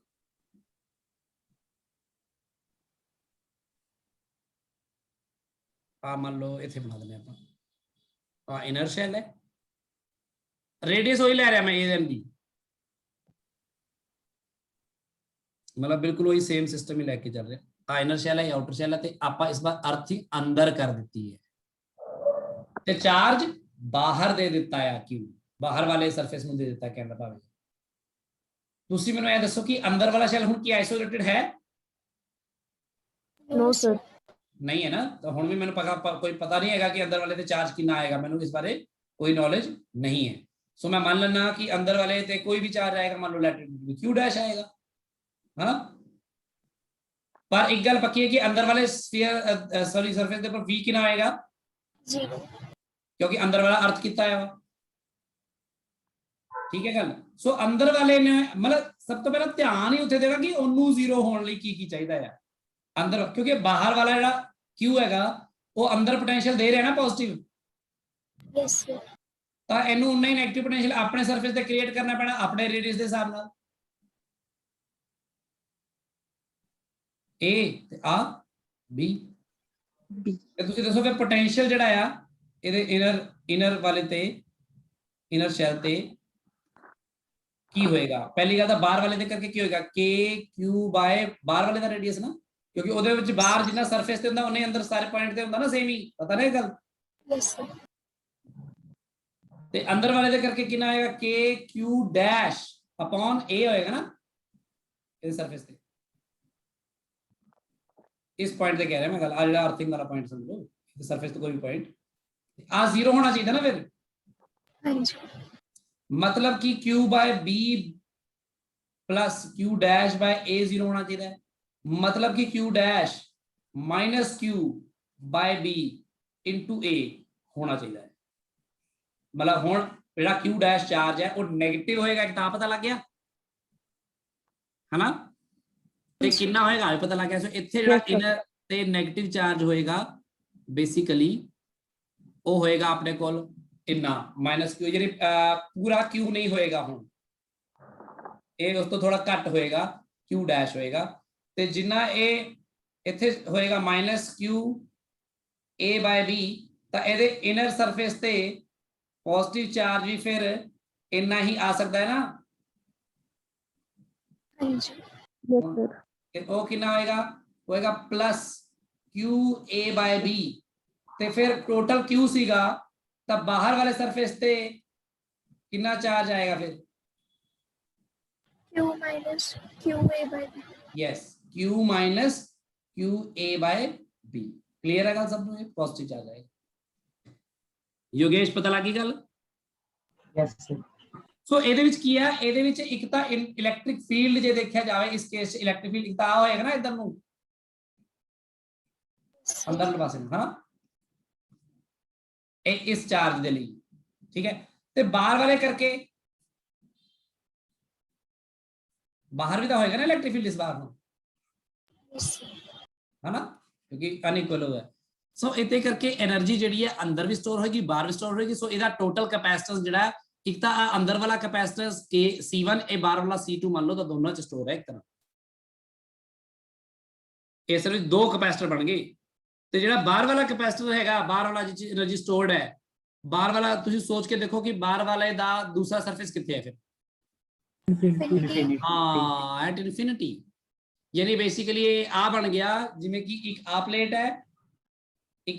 है ते अगली प्लेट जिहड़ी है वो एट इन्फिनिटी पई हुई है इस प्लेट दे विच इधर भी पॉजिटिव चार्ज है इधर भी पॉजिटिव चार्ज है ਇਹਦੇ ਵਿੱਚ ਆ ਇਹਦਾ ਜਿਹੜਾ ਇਹਦੇ ਉੱਪਰ 네ਗੇਟਿਵ ਚਾਰਜ ਹੈ ਤੇ ਇਹ ਅਰਥ ਦਾ ਇਹਦਾ ਪੋਟੈਂਸ਼ੀਅਲ ਕਿੰਨਾ ਹੈ 0 ਇਹ ਇਨਫਿਨਿਟੀ ਦੇ ਇਹਦਾ ਪੋਟੈਂਸ਼ੀਅਲ 0 ਇਹਦਾ ਪੋਟੈਂਸ਼ੀਅਲ ਮੰਨ ਲਓ v ਜੋ ਵੀ ਹੋਏਗਾ ਤਾਂ ਇਹ ਇਲੈਕਟ੍ਰਿਕ ਫੀਲਡ ਇੱਕ ਤਾਂ ਇਧਰ ਨੂੰ ਹੋਏਗਾ ਇਹਦਾ ਇਧਰ ਨੂੰ ਹੋਏਗਾ ਤੇ ਤੁਸੀਂ ਦੱਸੋ ਮੈਨੂੰ ਆ ਜਿਹੜੇ ਦੋ ਕੈਪੈਸਿਟਰ C1 ਤੇ C2 ਨੇ ਇਹ ਦੋਨੋਂ ਆਪਸ ਵਿੱਚ ਕੀ ਹੋਣਗੇ ਸੀਰੀਜ਼ ਕਿ ਪੈਰਲਲ ਚ parallel ਐਗਜ਼ੈਕਟਲੀ ਪੈਰਲਲ ਚ ਕਿਉਂਕਿ ਦੋਨਾਂ ਦਾ ਪੋਜ਼ਿਟਿਵ ਪਲੇਟ ਦਾ ਜੁੜੀ ਹੋਈ ਹੈ ਤੇ ਦੋਨਾਂ ਦੇ ਪੋਟੈਂਸ਼ੀਅਲ v ਹੈ ਤੇ ਦੋਨਾਂ ਦੀ ਜਿਹੜੀ ਦੂਜੀ ਪਲੇਟ ਹੈ ਉਹਦਾ ਪੋਟੈਂਸ਼ੀਅਲ 0 ਹੈ ਹਾਂ ਇਹਦਾ ਅਰਥਿੰਗ ਕਰਕੇ ਉਹਦਾ ਇਨਫਿਨਿਟੀ ਤੇ ਹੋਣ ਕਰਕੇ ਸੋ ਬੇਸਿਕਲੀ ਇਹਦੇ ਵਿੱਚ ਜਿਹੜਾ C1 ਹੋਏਗਾ ਤੁਹਾਡਾ ਹੁਣ C1 ਨੂੰ ਤੁਸੀਂ ਬਿਲਕੁਲ ਉਵੇਂ ਹੀ ਲਿਖ ਸਕਦੇ ਹੋ ਪਹਿਲਾਂ ਵਾਂਗੂ ਹੀ क्योंकि वो दोनों बिल्कुल उवें ही आ ते अपना चार्ज बिल्कुल सेम देता दोनों नु ते क्या आएगा C1 कितना आएगा 4 pi epsilon naught AB by B minus A जिवें पहला सीगा C2 कितना आएगा योगेश बार 4 pi epsilon naught B yes 4 pi epsilon naught b ਆਏਗਾ ਨਾ। ਹਾਂ ਇਹ ਤੁਸੀਂ ਕੀਤਾ ਸੀਗਾ ਕਿਸੇ ਇੱਕ ਆਈਸੋਲੇਟਡ ਉਹਦਾ ਸਫੀਅਰ ਦਾ ਨਾ ਕਿ ਕਿੰਨਾ ਆਏਗਾ 4 ਪਾਈ ਐਪਸਾਈਲਨ ਨੋਟ r ਆਂਦਾ ਹੁੰਦਾ ਹੈ, ਅਰਥ ਦਾ ਵੀ ਕੀਤਾ ਸੀ। ਆ ਦੋਨੋਂ ਆਪਸ ਵਿੱਚ ਕੀ ਰਹੇ ਪੈਰਲਲ। ਤਾਂ ਤੁਹਾਡਾ ਜਿਹੜਾ c ਇਫੈਕਟਿਵ ਆਣਾ ਚਾਹੀਦਾ ਹੈ ਇਸ ਕੇਸ 'ਚ ਉਹ c1 c2 ਆਣਾ ਚਾਹੀਦਾ ਹੈ। Yes sir. ਤਾਂ ਇਹਨੂੰ 4 ਬਾਈ ਐਪਸਿਲਨ ਕਰਕੇ ਆ ਜਾਊਗਾ ab ਬਟਾ b minus a plus b। Yes ਇਹ ਆ ਜਾਊਗਾ 4 ਪਾਈ epsilon note ab plus b square minus ba ਬਟਾ b minus a। Yes ਆ ਕੱਟਿਆ ਗਿਆ ਤੇ ਆ ਤੁਸੀਂ ਦੇਖ ਲਿਓ ਆਨਸਰ ਤੇਰੇ ਆਪਸ਼ਨਾਂ ਵਿੱਚ ਕਿਤੇ ਨਾ ਕਿਤੇ ਹੋਊਗਾ। ਹਾਂਜੀ ਸਰ ਹੈਗਾ ਹੈ। ਠੀਕ ਹੈ ਜੀ ਗੱਲ। Yes sir. ਸੋ ਇੱਕ ਤਾਂ ਆ ਹੋ ਗਿਆ ਕਿ ਆਪਣਾ ਕਿ ਜੇ ਆਪਣੇ ਕੋਲ ਸਫੇਰਿਕਲ ਕੈਪੈਸਿਟਰ ਹੋਵੇ ਤੇ ਉਹਦੇ ਵਿੱਚ ਆਪਾਂ ਜੇ ਇਨਰ ਨੂੰ ਕਰ ਦਈਏ ਤਾਂ ਉਹ ਗੱਲ ਥੋੜੀ ਜਿਹੀ ਡਿਫਰੈਂਟ ਹੈ ਆਊਟਰ ਵਾਲੇ ਨਾਲੋਂ। ਪਰ ਜਦੋਂ ਤੁਹਾਨੂੰ ਕੁਝ ਗਿਵਨ ਨਹੀਂ ਹੈ, ਸਿੱਧਾ ਹੀ ਸਫੇਰਿਕਲ ਕੈਪੈਸਿਟਰ ਗਿਵਨ ਹੈ, ਤਾਂ ਤੁਸੀਂ ਆਟੋਮੈਟਿਕਲੀ ਇਹੀ ਮੰਨੋਗੇ ਕਿ ਤੁਸੀਂ ਇਨਰ ਕੈਪੈਸਿਟਰ ਇਨਰ ਵਾਲੇ ਨੂੰ ਕਿਉਂ ਚਾਰਜ ਦਿੱਤਾ ਹੈ ਤੇ ਆਊਟਰ ਵਾਲੇ ਨੂੰ ਅਰਥਿੰਗ ਕੀਤੀ ਹੈ। ਇਹ ਗੱਲ ਕਲੀਅਰ ਹੋਈ ਸਭ ਨੂੰ? ਯੈਸ ਠੀਕ ਹੈ ਜੀ ਹਿਮਾਨੀ? Yes sir. ਠੀਕ ਹੈ। ਬਾਕੀ ਕੁਝ ਹੋਰ ਇਦਾਂ ਦੀਆਂ ਚੀਜ਼ਾਂ ਨੇ ਜਿਹੜੀਆਂ ਚੀਜ਼ਾਂ ਤੁਹਾਨੂੰ ਸਿੱਖਣੀਆਂ ਚਾਹੀਦੀਆਂ ਨੇ, ਜਿਵੇਂ ਕਿ ਕੁਐਸਚਨ ਹੈਗੇ ਇੱਕ ਦੇਖੋ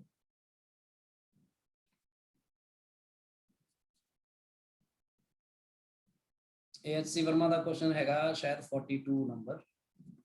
ਠੀਕ ਹੈ ਤੁਸੀਂ ਬਾਤ ਦੇ for a solid non conducting sphere. क्योंकि एक क्वेश्चन आप सिर्फ इसलिए कर रहे हैं क्योंकि ਇਹਦੇ ਨਾਲ ਇੱਕ ਡਿਸਕਸ਼ਨ ਆਪਾਂ ਨੂੰ ਜਿਹੜੀ ਆਪਣੀ ਸਟਰੋਂਗ ਹੋ ਰਹੀ ਹੈ, ਬਸ ਇਸ ਲਈ ਇਹੀ क्वेश्चन कर रहे हैं। How much of out of total, how much out of total energy is inside the shell। सो इस क्वेश्चन ਨੂੰ ਐਡਰੈਸ ਕਰਨ ਤੋਂ ਪਹਿਲਾਂ ਆਪਾਂ ਬੇਸਿਕ ਗੱਲਾਂ ਕਰੀਏ ਕੁਝ। ਪਹਿਲੀ ਗੱਲ, ਜਦੋਂ ਆਪਣੇ ਕੋਲ ਹੋਲੋ ਜਾਂ ਕੰਡਕਟਿੰਗ होलो या तो होलो शैल हो जाए, ठीक है, या कंडक्टिंग स्फीयर कह रही कोई गल ही है ना। क्यों एको गल है? क्यों एको गल है भाई? ਸਰਫੇਸ ਤੇ ਰਹਿਣਾ। क्योंकि चार्ज का सरफेस ते ही रहना है। ਇਹਦੇ ਵਿੱਚ ਦੱਸੋ ਅੰਦਰ ਇਲੈਕਟ੍ਰਿਕ ਫੀਲਡ ਕਿੰਨਾ ਹੁੰਦਾ ਹੈ? जी ਜ਼ੀਰੋ। ਯੈਸ, ਅੰਦਰ ਇਲੈਕਟ੍ਰਿਕ ਫੀਲਡ ਜ਼ੀਰੋ ਹੁੰਦਾ ਹੈ, ਇਸ ਲਈ ਇਹਦੇ ਅੰਦਰ ਜਿਹੜੀ ਇਹਦੇ ਪੋਟੈਂਸ਼ੀਅਲ એનર્ਜੀ ਆਪਾਂ ਸ਼ੈਲ ਦੀ ਕਹਿੰਦੇ ਆ, ਇਹਦੇ ਸੈਲਫ એનર્ਜੀ ਜਿਹਨੂੰ ਕਰਾਇਆ ਸੀ ਉਹ ਅੰਦਰ ਸਟੋਰਡ ਹੁੰਦੀ ਹੈ ਫਿਰ ਹਿਮਾਨੀ? No sir. ਨਹੀਂ ਹੁੰਦੀ, ਉਹ ਸਿਰਫ ਬਾਹਰ ਸਟੋਰ ਹੁੰਦੀ ਹੈ। ਸਮਝ ਲੱਗੀ ਗੱਲ? ਤੇ ਤੁਹਾਨੂੰ ਜਦੋਂ ਮੈਂ ਇਲੈਕਟ੍ਰਿਕ ਪੋਟੈਂਸ਼ੀਅਲ ਵਾਲਾ ਚੈਪਟਰ ਕਰਵਾ ਰਿਹਾ ਸੀ, ਇਲੈਕਟ੍ਰਿਕ ਪੋਟੈਂਸ਼ੀਅਲ એનર્ਜੀ ਵਾਲਾ, ਤੇ ਤੁਹਾਨੂੰ ਮੈਂ ਸਿਖਾਇਆ ਸੀ ਕਿ ਕਿਸੇ ਇੱਕ ਸਫੀਅਰ ਦੀ ਵੀ ਸੈਲਫ એનર્ਜੀ ਹੋ ਸਕਦੀ ਹੈ, ਤੇ ਸੈਲਫ એનર્ਜੀ ਵਾਲੇ ਕਨਸੈਪਟ ਚ ਤੁਹਾਨੂੰ ਕਰਾਇਆ ਸੀ ਕਿ ਕਿਸੇ ਵੀ ਸ਼ੈਲ ਦੀ ਜਿਹੜੀ ਸੈਲਫ એનર્ਜੀ ਹੈ ਉਹ ਕਿਹਦੇ ਬਰਾਬਰ ਆਈ ਸੀ? KQ²/2R ਆਈ ਸੀ ਨਾ, है ना? याद आ के भूल गए? याद आ? Yes. आ एक्सप्रेशन मान लो कि वैसे भूल भी जावे जे, ਤੁਸੀਂ ਸੋਚ ਕੇ ਦੇਖੋ, ਤੁਸੀਂ ਉੱਥੇ ਤੁਹਾਨੂੰ ਇਹ ਇੰਟੀਗ੍ਰੇਸ਼ਨ ਨਾਲ ਕਰਵਾਇਆ ਸੀ ਨਾ, है ना? बोलो भाई कि सारे सुत्ते पे? Yes sir. इंटीग्रेशन करवाया ਤੁਹਾਨੂੰ। पर वैसे सोच के देखो कि ਜਿਹੜੀ ਸੈਲਫ એનર્ਜੀ ਹੈ, ਜਿਹੜੀ ਪੋਟੈਂਸ਼ੀਅਲ એનર્ਜੀ ਹੈ, ਸਟੋਰ ਤਾਂ ਇਲੈਕਟ੍ਰਿਕ ਫੀਲਡ ਦੀ ਫਾਰਮ 'ਚ ਹੁੰਦੀ ਹੈ, ਤੇ ਆ ਹੈ ਕੀ ਹੈ ਕਿ ਇਹ ਆਈਸੋਲੇਟਡ ਸੈਲ ਇੱਕ ਕੈਪੈਸਿਟਰ ਨਹੀਂ ਹੈ? Yes sir. ਇਹਦੀ ਕੈਪੈਸਿਟੈਂਸ ਕਿੰਨੀ ਹੈ? 4 पाई। 4 पाई एप्सिलॉन नॉट। हाँ ਹੈਨਾ? ਤੇ ਇਹਨੂੰ ਕੀ ਤੁਸੀਂ r/k ਕਹਿ ਸਕਦੇ ਹੋ? Yes sir. ਤੇ ਵੈਸੇ ਜੇ ਦੇਖਿਆ ਜਾਵੇ ਤੇ ਇਹਦੀ ਜਿਹੜੀ એનર્ਜੀ ਸਟੋਰਡ ਇਨ ਕੈਪੈਸਿਟਰ ਹੁੰਦੀ ਹੈ ਉਹ q²/2c ਹੁੰਦੀ ਹੈ ਕਿ ਨਹੀਂ? Yes yes sir. ਤੇ ਜੇ ਤੁਸੀਂ ਇੱਥੇ q²/2 ਟਾਈਮਸ c ਲਿਖੋਗੇ, c ਦੀ ਜਗ੍ਹਾ ਇੱਥੇ ਆ ਜਾਏਗਾ r/k, ਤਾਂ ਮੁੜ ਕੇ ਉੱਥੇ ਹੀ ਨਾ ਪਹੁੰਚ ਗਏ। Yes sir. ਮਤਲਬ ਸੈਲਫ એનર્ਜੀ ਜਦੋਂ ਅਸੀਂ ਸਿਰਫ ਇਲੈਕਟ੍ਰਿਕ ਫੀਲਡ ਵਿੱਚ ਸਟੋਰਡ એનર્ਜੀ ਦੇ ਫਾਰਮ ਵਿੱਚ ਲੈ ਕੇ ਚੱਲੇ ਇਸ ਤਰ੍ਹਾਂ, ਹਨਾ, ਜਾਂ ਆਪਾਂ ਉਸ ਸ਼ੈਲ ਨੂੰ ਬਣਾਉਣ ਵਿੱਚ ਬਾਹਰੋਂ ਇਨਫਿਨਿਟੀ ਤੋਂ ਹੌਲੀ ਹੌਲੀ ਚਾਰਜ ਲੈ ਕੇ ਆ ਰਹੇ ਸੀ, dq ਹਨਾ, ਕਿਸੇ ਮੂਮੈਂਟ ਤੇ ਮੰਨ ਲਿਆ ਇਹਦਾ ਪੋਟੈਂਸ਼ੀਅਲ ਇੰਨਾ ਹੋ ਗਿਆ ਜੀ, ਫਿਰ ਬਾਹਰੋਂ dq ਲੈ v into dq work done ਨੂੰ ਕੈਲਕੂਲੇਟ ਕੀਤਾ ਤਾਂ ਆਇਆ ਸੀ ਆਪਣਾ ਸੈਲਫ એનર્ਜੀ ਕਿਹਾ ਸੀ ਉਹਨੂੰ। ਪਰ ਉਹ ਬੇਸਿਕਲੀ ਜੇ ਇਹਨੂੰ ਐਜ਼ ਅ ਕੈਪੈਸਿਟਰ ਤੁਸੀਂ ਸੋਚ ਕੇ ਚੱਲੇ ਤਾਂ ਉਹਦਾ ਕੈਪੈਸਿਟਰ ਦੀ એનર્ਜੀ ਦੇ ਫਾਰਮ ਤੋਂ ਉੱਥੇ ਪਹੁੰਚ ਗਏ, ਸਿਰਫ ਇਸ ਲਈ ਦੱਸਿਆ ਤੁਹਾਨੂੰ ਤਾਂ ਕਿ ਤੁਸੀਂ ਫਾਰਮੂਲਾ ਜਿਹੜੇ ਨੇ ਉਹਨਾਂ ਨੂੰ ਰਿਲੇਟ ਕਰ ਪਾਓ ਤੇ ਫਾਰਮੂਲਾ ਨੂੰ ਅਲੱਗ-ਅਲੱਗ ਕਰਕੇ ਬਹੁਤ ਜ਼ਿਆਦਾ ਉਹ ਤੰਗ ਨਾ ਹੋ। ਇਹ ਸ਼ੈਲ ਬਾਰੇ ਹੈ, ਪਰ ਸਵਾਲ ਆਪਣਾ ਸ਼ੈਲ ਬਾਰੇ ਨਹੀਂ ਹੈ, ਸਵਾਲ ਕਿਹਦੇ ਬਾਰੇ ਹੈ? Non conducting sphere. Not conducting sphere. ਤੇ ਆਬਵੀਅਸਲੀ ਫਿਰ ਨਾਨ ਕੰਡਕਟਿੰਗ ਸਫੀਅਰ ਦੇ ਵਿੱਚ ਜੇ ਤੁਸੀਂ ਗੱਲ ਕਰੋ ਤਾਂ ਉਹਦੇ ਅੰਦਰ ਦਾ ਤੁਹਾਡੇ ਕੋਲ ਜਿਹੜਾ ਚਾਰਜ ਹੈ ਉਹ ਨਾਨ ਕੰਡਕਟਿੰਗ ਸਫੀਅਰ ਜੇ ਹੈ ਚਾਰਜ ਦਾ, ਤੇ ਇਹਦੇ ਵਿੱਚ ਤਾਂ ਤੁਹਾਡੇ ਚਾਰਜ ਅੰਦਰ ਵੀ ਫੈਲਿਆ ਹੁੰਦਾ ਨਾ ਸਾਰੇ ਚ, ਹਨਾ। सर ਪਰ ਇੱਕ Yes, ਤੁਸੀਂ sir. ਬੜਾ ਇੰਪੋਰਟੈਂਟ ਕੰਮ ਕੀਤਾ ਸੀ ਇਲੈਕਟ੍ਰਿਕ ਫੀਲਡ ਦੇ ਚੈਪਟਰ ਸ਼ੁਰੂ ਚ ਕਰਾਇਆ ਤੁਹਾਨੂੰ, ਕਿਸੇ ਇਸ ਤਰ੍ਹਾਂ ਨਾਨ ਕੰਡਕਟਿੰਗ ਸਫੀਅਰ ਦੇ ਕਰਕੇ ਵੀ ਆਊਟਸਾਈਡ ਪੁਆਇੰਟ ਤੇ ਜੇ ਇਲੈਕਟ੍ਰਿਕ ਫੀਲਡ ਪਤਾ ਕਰਨਾ ਹੈ, ਆ Q ਹੈ ਜਿਹੜਾ Q ਅੰਦਰ ਫੈਲਿਆ ਪਿਆ ਪੂਰਾ, ਪਰ ਬਾਹਰਲੇ ਕਿਸੇ ਪੁਆਇੰਟ ਦੇ ਵਿੱਚ ਇਲੈਕਟ੍ਰਿਕ ਫੀਲਡ ਪਤਾ ਕਰਦੇ ਹੋਏ ਕੀ ਫਰਕ ਪਏਗਾ ਇਸ ਦਾ ਕਿ Q ਫੈਲਿਆ ਹੈ ਜਾਂ ਨਹੀਂ ਫੈਲਿਆ? ਨਹੀਂ ਪਏਗਾ ਨਾ, ਮਤਲਬ ਬਾਹਰ ਇਲੈਕਟ੍ਰਿਕ ਫੀਲਡ ਜਿਹੜਾ ਹੈ ਉਹ ਹਜੇ ਵੀ ਬਿਲਕੁਲ ਉਨਾ ਹੀ ਹੋਏਗਾ ਜਿੰਨਾ ਕਿਸੇ ਸ਼ੈਲ ਦੇ ਲਈ ਸੀਗਾ, ਹੈ ਕਿ ਨਹੀਂ? Yes, sir. ਸੋ ਬਾਹਰ ਵਾਲਾ ਇਲੈਕਟ੍ਰਿਕ ਫੀਲਡ ਜਿਹੜਾ ਹੈ outside field is same as shell, ਪਰ ਇਹਦੀ ਖਾਸ ਗੱਲ ਇਹ ਸੀ ਕਿ ਇਹਦੇ ਅੰਦਰ ਵੀ ਇਲੈਕਟ੍ਰਿਕ ਫੀਲਡ ਸੀਗਾ, ਕਿਸੇ ਵੀ r ਡਿਸਟੈਂਸ ਤੇ ਇਹਦਾ ਵੀ ਆਪਾਂ ਫਾਈਂਡ ਕੀਤਾ ਸੀ ਨਾ ਇਲੈਕਟ੍ਰਿਕ ਫੀਲਡ, ਤਾਂ ਇਹਦੇ ਅੰਦਰ ਵੀ ਇਲੈਕਟ੍ਰਿਕ ਫੀਲਡ ਹੁੰਦਾ ਹੈ, ਬਾਹਰ ਹੀ ਨਹੀਂ ਅੰਦਰ ਵੀ ਹੁੰਦਾ ਹੈ, ਤੇ ਆਪਾਂ ਇਹਦੀ ਸੈਲਫ એનર્ਜੀ ਵੀ ਕੱਢੀ ਸੀ ਨਾ। Yes, sir. ਹਨਾ, ਸੋ ਇਹਦੀ ਜਿਹੜੀ ਸੈਲਫ એનર્ਜੀ ਕੱਢੀ ਸੀ ਉਹ U ਸੀ, ਉਹ ਆਪਣੀ ਕਿੰਨੀ ਆਈ ਸੀ 3/5 kq² r, ਇਹ ਆਈ ਸੀ ਸੈਲਫ એનર્ਜੀ। ਇਹ ਸੈਲਫ એનર્ਜੀ ਜਿਹੜੀ ਹੈ ਇਹ ਪੂਰੀ ਸੈਲਫ એનર્ਜੀ ਇਹ basically inside Outside the plus. ਤੇ ਆਊਟਸਾਈਡ ਦੋਨੋਂ ਮਿਲਾ ਕੇ ਹੀ ਹੋਈ ਨਾ ਫਿਰ ਤਾਂ। Yes, sir. Yes, हाँ? sir. ਤੇ ਜਿਹੜੀ ਆਊਟਸਾਈਡ ਵਾਲੀ ਕਿੰਨੀ ਹੈ, ਆਊਟਸਾਈਡ ਵਾਲੀ ਤਾਂ ਉਨੀ ਹੈ ਜਿਹੜੀ ਸ਼ੈਲ ਦੀ ਸੀ ਕਿ ਨਹੀਂ? Yes, sir. Yes, sir. ਬਿਲਕੁਲ ਸੇਮ, ਕਿਉਂਕਿ ਬਾਹਰ ਵਾਲਾ ਇਲੈਕਟ੍ਰਿਕ ਫੀਲਡ ਬਿਲਕੁਲ ਸੇਮ ਹੈ, ਤਾਂ ਉਨੀ એનર્ਜੀ ਉਨਾ ਇਲੈਕਟ੍ਰਿਕ ਫੀਲਡ ਉਨਾ ਉਹੀ ਸਪੇਸ, ਹਨਾ, ਸਾਰਾ ਕੁਝ ਸੇਮ, ਰੇਡੀਅਸ ਵੀ ਸੇਮ, ਤਾਂ ਫਿਰ ਬਾਹਰ ਵਾਲੀ ਦਾ ਇੰਨੀ ਹੋ ਗਈ, ਆ ਟੋਟਲ ਹੈ ਜਿਹੜੀ ਸੈਲਫ એનર્ਜੀ ਸੀਗੀ, ਤਾਂ ਇਹਦੇ ਅੰਦਰ ਕਿੰਨੀ ਹੋਏਗੀ ਦੱਸੋ ਮੈਨੂੰ। ਇਹ ਚ ਕੈਲਕੂਲੇਟ ਕਰਨ ਵਾਲਾ ਕੁਝ ਵੀ ਨਹੀਂ ਸੀਗਾ, ਇਨਸਾਈਡ ਕਿੰਨੀ ਹੋਏਗੀ ਟੋਟਲ, ਆਊਟਸਾਈਡ ਟੋਟਲ ਕਿੰਨੀ ਸੀ 3/5 kq² ਤੇ ਆਊਟਸਾਈਡ ਕਿੰਨੀ ਸੀ? by 2r. ਬਸ ਫਿਰ ਦੋਨੋਂ ਨੂੰ ਮਾਈਨਸ ਕਰ ਦੋ ਤਾਂ ਤੁਹਾਡੇ ਕੋਲ ਆ ਜਾਊਗਾ, ਕਿੰਨਾ ਆ ਜਾਊਗਾ 10r 2 3 6 ਤੇ ਉਧਰ ਆ ਜਾਊਗਾ 5 10 6 ਨਹੀਂ 6 - 5 kq² ਆ ਜਾਊਗਾ। ਆ ਜਿਹੜੀ એનર્ਜੀ ਹੈ ਇਹ ਇਹਦੇ ਇਨਸਾਈਡ ਵਾਲੇ ਇਲੈਕਟ੍ਰਿਕ ਫੀਲਡ ਦੇ ਵਿੱਚ ਸਮਾਈ ਹੋਈ ਹੈ, ਬਾਹਰ ਵਾਲੀ ਉਹੀ ਹੈ ਜੋ ਵੀ ਸ਼ੈਲ ਦੀ ਸੀਗੀ, ਸ਼ੈਲ 'ਚ ਅੰਦਰ ਨਹੀਂ ਸੀਗੀ, ਇਸ ਲਈ ਨਾਨ ਕੰਡਕਟਿੰਗ ਸਫੀਅਰ 'ਚ ਅੰਦਰ ਵੀ ਹੋਣ ਕਰਕੇ ਇਹਦੀ ਵੱਧ ਗਈ, ਹਨਾ, ਪਰ ਇਹਦੀ ਬਾਹਰ ਵਾਲੀ ਉਹੀ ਹੈ ਜੋ ਉਹਦੀ ਸੀ, ਉਹਦੀ ਟੋਟਲ ਦੇ ਬਰਾਬਰ, ਹਨਾ। ਸਮਝ ਲੱਗੀ ਸਭ ਨੂੰ ਗੱਲ? ਯਾਨੀ ਇਸ ਦੇ ਕੇਸ ਵਿੱਚ ਤੁਸੀਂ ਇਨਸਾਈਡ ਵਾਲੀ ਜਿਹੜੀ એનર્ਜੀ ਹੈ, ਇਹ ਸਭ ਬੜੀ ਇੰਪੋਰਟੈਂਟ ਗੱਲਾਂ ਨੇ, ਤੁਸੀਂ ਇਹਨੂੰ ਆਪਣੇ ਕਾਪੀ ਦੇ ਨੋਟਸ ਵਿੱਚ ਨਹੀਂ ਲਿਖਿਆ ਤਾਂ ਫਿਰ ਭੁੱਲ ਜਾਣਗੇ। ਇਨਸਾਈਡ ਕਿੰਨੀ ਹੈ k 10r, ਆਊਟਸਾਈਡ ਕਿੰਨੀ ਹੈ ਬਿਲਕੁਲ ਉਹੀ kq² by 2r। ਸੋ ਜੇ ਤੁਸੀਂ ਇਨਸਾਈਡ ਤੇ ਆਊਟਸਾਈਡ ਦਾ ਰੇਸ਼ੋ ਦੇਖੋ ਤਾਂ ਕੀ ਆਏਗਾ 1/5। Yes, sir. ਜਿਹਨੇ ਅੰਦਰ ਜੇ એનર્ਜੀ 100 ਜਾਊਲ ਹੈ ਤਾਂ ਬਾਹਰ ਕਿੰਨੀ ਹੈ 500। ਠੀਕ ਹੈ, ਅੰਦਰ 100 ਤਾਂ ਬਾਹਰ 500, ਅੰਦਰ 10 ਤਾਂ ਬਾਹਰ 50। ਸਮਝ ਲੱਗੀ ਗੱਲ ਕਿ ਨਹੀਂ? Yes, sir. Yes, sir. ਸੋ ਆ ਛੋਟੀ ਛੋਟੀ ਗੱਲਾਂ ਨੇ ਜਿਹਦੇ ਵਿੱਚ ਆਪਾਂ ਨੂੰ ਸੋਚਣਾ ਪੈਂਦਾ ਹੈ, ਜਾਂ ਫਿਰ ਆਪਾਂ ਰਿਲੇਟ ਕਰਦੇ ਹਾਂ ਪੁਰਾਣੀਆਂ ਚੀਜ਼ਾਂ ਨੂੰ ਨਵੀਆਂ ਚੀਜ਼ਾਂ ਨਾਲ, ਹੋਰ ਬਾਕੀ ਸਾਰੀ ਗੱਲਾਂ ਆਪਣੇ ਹੋ ਜਾਂਦੀਆਂ ਨੇ, ਬਾਕੀ ਕੋਈ ਇਸ਼ੂ ਨਹੀਂ ਰਹਿੰਦਾ। ਠੀਕ ਹੈ, ਹੁਣ ਤੁਸੀਂ ਜਿਵੇਂ ਕਿ ਜੇ ਮੰਨ ਲਓ ਆ ਦੇਖੋ, ਹੁਣ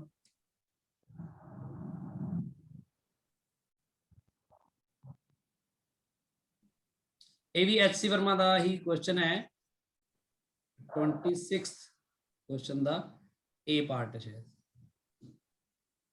ਦੇਖੋ ਇਹਦੇ ਚ ਮੰਨ ਲਓ ਆ ਇੱਕ ਕੈਪੈਸਿਟਰ ਹੈ, ਇਹ ਇੱਕ ਕੈਪੈਸਿਟਰ ਦੂਜਾ, ਤੇ ਇੱਥੋਂ ਆਪਾਂ ਇੱਧਰ ਆ ਗਏ, ਇੱਥੇ ਕੈਪੈਸਿਟਰ ਹੈ, ਇੱਥੇ ਬਸ ਤੁਸੀਂ ਸੋਚਣਾ ਹੈ ਪੁਰਾਣੇ ਹੀ ਆਈਡੀਆ ਨੂੰ, ਨਵਾਂ ਆਈਡੀਆ ਕੋਈ ਨਹੀਂ ਇਹ ਚਾਹੇਗਾ, ਬਸ ਪੁਰਾਣੇ ਨੂੰ ਥੋੜਾ ਧਿਆਨ ਨਾਲ ਸੋਚਾਂਗੇ ਤਾਂ ਕੁਝ ਚੇਂजेस ਆਣਗੇ। ਤੇ ਮੰਨ ਲਓ 1 ਹੈ, ਆ ਮੰਨ ਲਓ 3 ਹੈ, ਤੇ ਆ ਮੰਨ ਲਓ 3 ਹੈ, ਆ ਮੰਨ ਲਓ 1 है। माइक्रोफैरड ने सारे ये, सो वो मैं नहीं भी लिख रहा था, हम थोड़ा समझ लियो, ठीक है। ते इत्थे आपां नूं इत्थे इन्हां ने जोड़िया है एक 4 माइक्रोफैरड, ते इधर भी जोड़िया है एक 4 माइक्रोफैरड, दो कैपेसिटर जोड़े हुए ने, ते वो कह रहे ने फाइंड करो C effective, find C effective. एक मिनट मैं ना प्रॉपरली देख ही लूँ क्वेश्चन की है, मैं बुक खोली हुई है।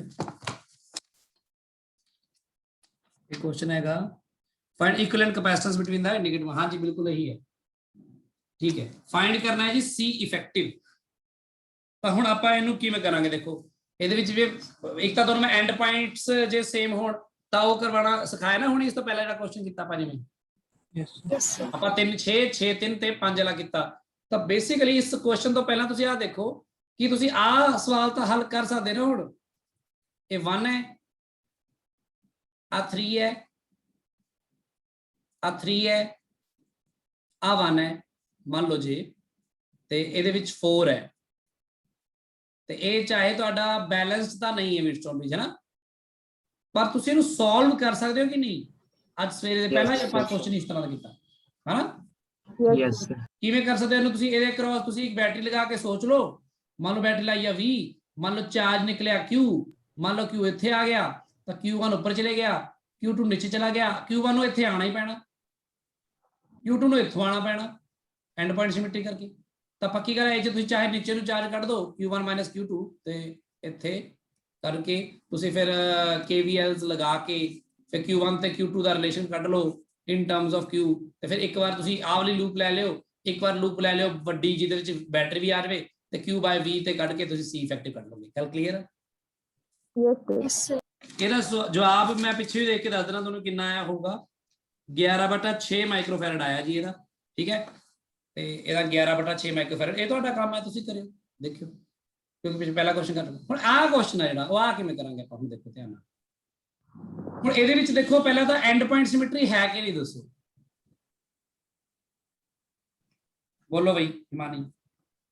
यस सर ਹੈਗੀ ਹੈ ਨਾ, ਇਹ 'ਚ ਵੀ ਐਂਡ ਪੁਆਇੰਟ ਸਿਮੈਟਰੀ ਹੈਗੀ यस ਹੈ, सर हाँ जी ਹੈਗੀ ਆ, ਕਿਉਂਕਿ ਸੈਂਟਰ ਵਾਲਾ 2 ਇਧਰ ਵੀ ਹੁਣ ਜਿਵੇਂ ਕਹਿੰਦਾ ਪਾਵੇ, ਮੈਂ ਜੇ ਕਹਾਂ ਕਿ ਇੱਥੇ ਚਾਰਜ ਵੰਡਿਆ ਗਿਆ, Q1 ਉੱਪਰ ਗਿਆ, ਜਸਟ ਮੈਂ ਵੈਸੇ ਮੰਨ ਲਵਾਂ ਜੇ, ਤੇ Q2 ਮੈਂ ਵਿੱਚ ਕੱਢ ਦਵਾਂ ਇੱਥੋਂ ਦੀ, ਹਨਾ, ਵੰਡਿਆ ਗਿਆ ਨਾ 3 ਹਿੱਸਿਆਂ 'ਚ, Q3 ਇੱਥੇ ਗਿਆ, ਤਾਂ ਪੱਕੀ ਗੱਲ ਆ Q3 ਨੂੰ ਇੱਥੋਂ ਆਣਾ ਪੈਣਾ ਨਾ, यस सर ਹਨਾ, ਤੇ Q1 ਨੂੰ ਇੱਥੋਂ ਆਣਾ ਪੈਣਾ 1 ਵਾਲੇ ਚੋਂ, ਕਿਉਂਕਿ ਪਹਿਲਾਂ 1 ਵਾਲੇ ਤੇ Q1 ਗਿਆ ਸੀ, ਤੇ 2 ਵਾਲੇ 'ਚ ਤਾਂ Q2 ਹੀ ਆਊਗਾ ਨਾ। ਸੋ ਜੇ ਇਥੋਂ Q1 ਆਇਆ, ਇਧਰ Q3 ਗਿਆ, ਤਾਂ ਨੀਚੇ ਕਿੰਨਾ ਗਿਆ ਦੱਸੋ, ਇੰਨਾ ਹੀ ਗਿਆ ਨਾ। यस सर ਪਰ ਇੱਥੇ ਜਿਹੜਾ Q2 ਹੈ, ਦੇਖੋ ਇੱਥੋਂ Q2 ਹੀ ਇੱਧਰ ਆਇਆ, ਇਸ ਵਾਇਰ ਦੇ ਜੰਕਸ਼ਨ ਤੋਂ Q2 ਹੀ ਨਿਕਲ ਗਿਆ, ਤਾਂ ਉੱਪਰ ਵਾਲਾ ਨੀਚੇ ਆਉਂਦੇ ਹੋਏ ਇਸ ਵਾਇਰ ਦੇ ਜੰਕਸ਼ਨ ਤੇ ਕੋਈ ਵੀ ਇੱਕ ਦੂਜੇ ਨੂੰ ਡਿਸਟਰਬੈਂਸ ਹੋਈ ਆ, नो सर ਕਿਉਂਕਿ ਉਨਾ ਹੀ Q1/Q3 ਨੀਚੇ ਆਇਆ ਨਾ, ਬਿਲਕੁਲ ਉਵੇਂ ਹੀ ਨਿਕਲ ਗਿਆ, ਹਨਾ। यस सर ਸੋ ਤੁਸੀਂ ਇਸ ਸਰਕਟ ਨੂੰ ਕਿਵੇਂ ਸੋਚਦੇ ਹੋ, ਇੱਕ ਗੱਲ ਬੜੀ ਇੰਪੋਰਟੈਂਟ ਹੈ। ਇਸ ਸਰਕਟ ਨੂੰ ਅਸੀਂ ਕਿਵੇਂ ਸੋਚਦੇ ਹਾਂ, ਅਸੀਂ ਇਹ ਸੋਚ ਸਕਦੇ ਹਾਂ ਕਿ ਇਹਦਾ ਮਤਲਬ ਆ A ਪੁਆਇੰਟ ਹੈ, ਇੱਥੇ 1 ਮਾਈਕਰੋਫੈਰਡ ਹੈ, ਇੱਥੇ 3 ਮਾਈਕਰੋਫੈਰਡ ਹੈ, ਤੇ ਇੱਥੇ ਫਿਰ 1 ਮਾਈਕਰੋਫੈਰਡ ਹੈ, ਤੇ ਇੱਥੇ 3 ਮਾਈਕਰੋਫੈਰਡ ਹੈ, ਨਹੀਂ ਇੱਥੇ 1 ਹੈ, ਇੱਥੇ 3 ਹੈ, ਤੇ ਇਹਦੇ ਵਿੱਚ ਜਿਹੜੀ ਆ ਵਾਇਰ ਹੈ ਨਾ, ਇਹਦੇ ਚ ਇੱਥੇ ਹੈਗਾ 2, ਇੱਥੇ ਵੀ ਹੈਗਾ 2, ਇੱਥੇ ਤੱਕ ਤਾਂ ਬਿਲਕੁਲ ਘੁਮਾਵੇਂ ਸੋਚਦੇ ਆ ਆਪਾਂ। ਐ ਸੋਚ ਸਕਦੇ ਹਾਂ ਕਿ ਆ ਜਿਹੜੀ ਵਾਇਰ ਆ ਰਹੀ ਹੈ ਨਾ, ਇਹਦੇ ਉੱਪਰੋਂ ਜੰਪ ਕਰਕੇ ਨਿਕਲ ਰਹੀ ਹੈ, ਇਹਨੂੰ ਟੱਚ ਕੀਤੇ ਬਿਨਾ। ਸਮਝ ਰਹੇ ਹੋ ਮੇਰੀ ਗੱਲ? Yes, sir. Yes, ਕਿਉਂਕਿ sir. ਜਿੰਨਾ ਚਾਰਜ ਜਾ ਰਿਹਾ ਡਿਸਟਰਬ ਥੋੜੀ ਕਰ ਰਿਹਾ ਉਹਨੂੰ, ਤਾਂ ਬਿਲਕੁਲ ਇਹਨੂੰ ਐ ਜੰਪ ਕਰਕੇ ਕਢਾ ਸਕਦੇ ਹਾਂ ਆਪਾਂ। Yes, sir. ਸਮਝ ਲੱਗੀ ਗੱਲ? Yes, sir. ਤੇ ਜਦੋਂ ਉਹ ਜੰਪ ਕਰਕੇ ਨਿਕਲ ਸਕਦੀ ਹੈ ਤਾਂ ਫਿਰ ਇਹਦਾ ਮਤਲਬ ਆਹ ਵਾਲੀ ਜਿਹੜੀ ਵਾਇਰ ਹੈ ਦੂਜੀ ਵਾਲੀ, ਜਿਹੜੀ A ਤੇ B ਪੁਆਇੰਟ ਦੇ ਵਿਚਕਾਰ ਸਿੱਧੀ ਜੁੜੀ ਹੋਈ ਹੈ ਨਾ 2 2 ਵਾਲੀ,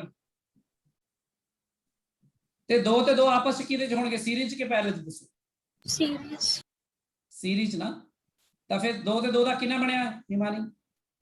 So 1. 1। ਤਾਂ ਤੁਸੀਂ ਉਹ ਤੇ 2 ਤੇ 2 ਵਾਲੀ ਵਾਇਰ ਅਲੱਗ ਹੀ ਕੱਢ ਲਓ 1 ਮਾਈਕਰੋਫੈਰਡ, ਠੀਕ ਹੈ। ਹਾਂਜੀ। ਜਿਹੜੇ ਬਾਕੀ ਸਟਰਕਚਰ ਹੈਗਾ 1 3 ਵਾਲਾ ਨਾ, ਤੇ ਇਧਰ ਕਿੰਨਾ ਸੀ? 3 1. ਤੇ ਉਹਦੇ ਚ ਇੱਕ ਵਾਇਰ ਜਿਹੜੀ ਸੀ ਆਹ ਵਾਲੀ, ਇਹ ਚ ਆਹ 4 ਤੇ 4 ਜਿਹੜੇ ਨੇ ਇਹ ਕੀ ਆਪਸ ਚ ਦੋਨੋਂ ਨੂੰ ਸੀਰੀਜ਼ ਇਹ ਵੀ ਨਹੀਂ ਹੋਏਗੀ? Yes, sir. ਸੇਮ ਚਾਰਜ ਹੀ ਪਾਸ ਕਰ ਰਿਹਾ ਬਿਨਾਂ ਡਿਸਟਰਬ ਕੀਤੇ। ਤਾਂ 4 ਤੇ 4 ਕੀ ਬਣ ਗਿਆ ਫਿਰ? 2 ਨਾ। Yes, sir. ਉਹ 2 ਇੱਥੇ ਲਾ ਦਿਓ ਤੁਸੀਂ, ਬਸ ਸਵਾਲ ਹੀ ਬਦਲ ਗਿਆ ਤੁਹਾਡਾ। ਆਹ ਵਾਹ, ਆਹ ਸਵਾਲ। ਇਸ ਸਵਾਲ ਤੋਂ ਐਂਡ ਪੁਆਇੰਟ ਸਿਮੈਟਰੀ ਦੀ ਸੇਧ ਲੈ ਕੇ ਅਸੀਂ ਇੱਥੇ ਸੋਚਿਆ, ਇਸ ਨੂੰ ਫਿਰ ਆਹ ਲੈ ਦੋਨੋਂ ਇਕੱਠੇ ਕਰ ਲਏ ਜਿਹੜੇ, ਠੀਕ ਹੈ, 4 4 ਸੀਗੇ ਇੱਥੇ, ਤੇ ਆਹ 2 2 ਸੀਗੇ, ਉਹ ਇਕੱਠੇ ਕਰਕੇ 2 2 ਤੋਂ ਉੱਪਰ ਵੱਖਰੇ ਹੀ ਕੱਢਦੇ ਮੈਂ, ਹਨਾ, ਰਸਤਾ ਹੀ ਵੱਖਰਾ ਕਰਤਾ 2 2 ਵਾਲਾ।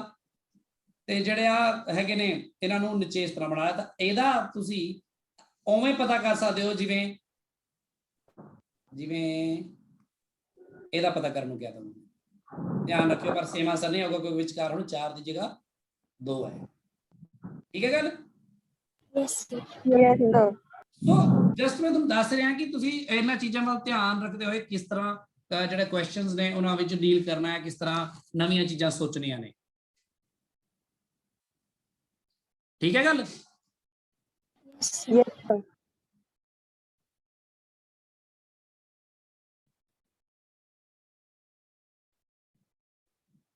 ਤੇ ਕਈ ਜਗ੍ਹਾ ਰਿਪੀਟਿਡ ਤੁਹਾਡੇ ਕੋਲ ਆਣਗੇ ਵੀਟਸਟੋਨ ਬ੍ਰਿਜਸ, ਰਿਪੀਟਿਡ ਵੀਟਸਟੋਨ ਬ੍ਰਿਜਸ, ਜਿਵੇਂ ਕਿ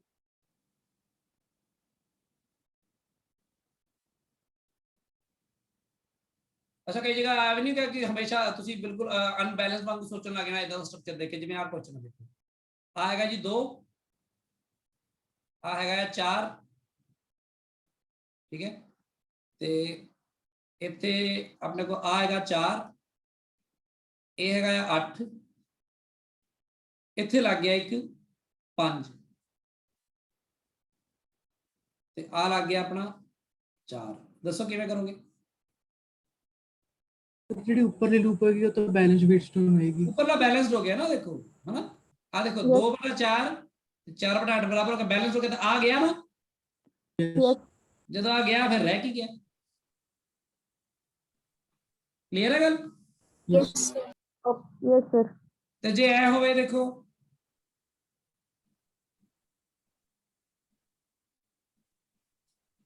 ਗੁਰਕੀਰਤ ਕੁਐਸਚਨ ਹੋ ਗਿਆ ਸੀ ਤੇਰਾ ਜਿਹੜਾ ਮੈਂ ਤੈਨੂੰ ਭੇਜਿਆ 57ਵਾਂ ਗਰੁੱਪ ਚ? ਇੰਟੀਗ੍ਰੇਸ਼ਨ ਉਹਦੀ ਕਰਵਾ ਦਿਓ ਇੱਕ ਵਾਰ। ਹਾਂ ਇੰਟੀਗ੍ਰੇਸ਼ਨ ਹੋ ਸਕਦਾ ਤੁਹਾਨੂੰ ਦਿੱਕਤ ਆਈ ਹੋਵੇ, ਪਰ ਉਹ ਹੁਣ ਹੀ ਨਹੀਂ ਕਰਵਾਉਂਗਾ, ਫਿਰ ਮੈਂ ਤੁਹਾਨੂੰ ਅਲੱਗ ਤੋਂ ਕਰਾ ਦੂੰ, ਨਾਨ ਮੈਡੀਕਲ ਨੂੰ ਕਰਾ ਦੂੰਗਾ ਇਕੱਲੇ। ਮੈਡੀਕਲ ਵਾਲਿਆਂ ਲਈ ਤਾਂ ਐਵੇਂ ਬਹੁਤ ਤੰਗ ਹੋਣ ਵਾਲੀ ਗੱਲ ਹੋਗੀ, ਉਹਨਾਂ ਨੂੰ ਲੋੜ ਹੈ ਨਹੀਂ ਉਹਦੀ ਬਹੁਤੀ। ਤੁਸੀਂ ਐ ਕਰੋ, ਮੈਡੀਕਲ ਵਾਲੇ ਬੱਚੇ ਚਾਹੋ ਤਾਂ ਹੁਣ ਕਲਾਸ ਲੀਵ ਕਰ ਸਕਦੇ ਹੋ, ਤੁਸੀਂ ਆਪਣਾ ਕੰਮ ਕਰ ਲਓ, ਮੈਂ ਇਹ ਕਰਵਾ ਦਿੰਦਾ। ਜੇ ਤੁਹਾਡੇ ਚੋਂ ਕੋਈ ਚਾਹੁੰਦਾ ਆ ਬਹੁਤਾ ਚਾਹਵਾ ਨਾ, ਤਾਂ ਉਹ ਬੈਠਾ ਰਹਿ ਸਕਦਾ ਵਾ, ਠੀਕ ਹੈ। ਬਾਕੀ ਚਾਹੇ ਮੈਡੀਕਲ ਵਾਲੇ ਤਾਂ ਹੁਣ ਕਲਾਸ ਲੀਵ ਕਰ ਦਿਓ ਇਸ ਟਾਈਮ, ਮੈਂ ਨਾਨ ਮੈਡੀਕਲ ਵਾਲੇ ਨੂੰ ਹੀ ਕਰਾਉਣਾ ਹੈ। ਪੇਪਰ ਦੀ ਤਿਆਰੀ ਕਰੋ ਬਸ ਆਰਾਮ ਨਾਲ। ਸੋ ਉਹ ਮੈਂ ਨਾ ਫਾਈਲ ਖੋਲ ਲੈਣਾ, ਤੈਨੂੰ ਫਾਈਲ 'ਚ ਸਮਝਾ ਦਿੰਦਾ ਉਹਨਾਂ ਦੀ, ਹੈ ਨਾ, ਜ਼ਿਆਦਾ ਵਧੀਆ ਰਹੂਗਾ। ਜਿਹੜੀ ਫਾਈਲ ਦਿੱਤੀ ਉਹ 'ਚ ਤਰੀਕ ਲਿਖੀ ਹੋਈ ਸੀ?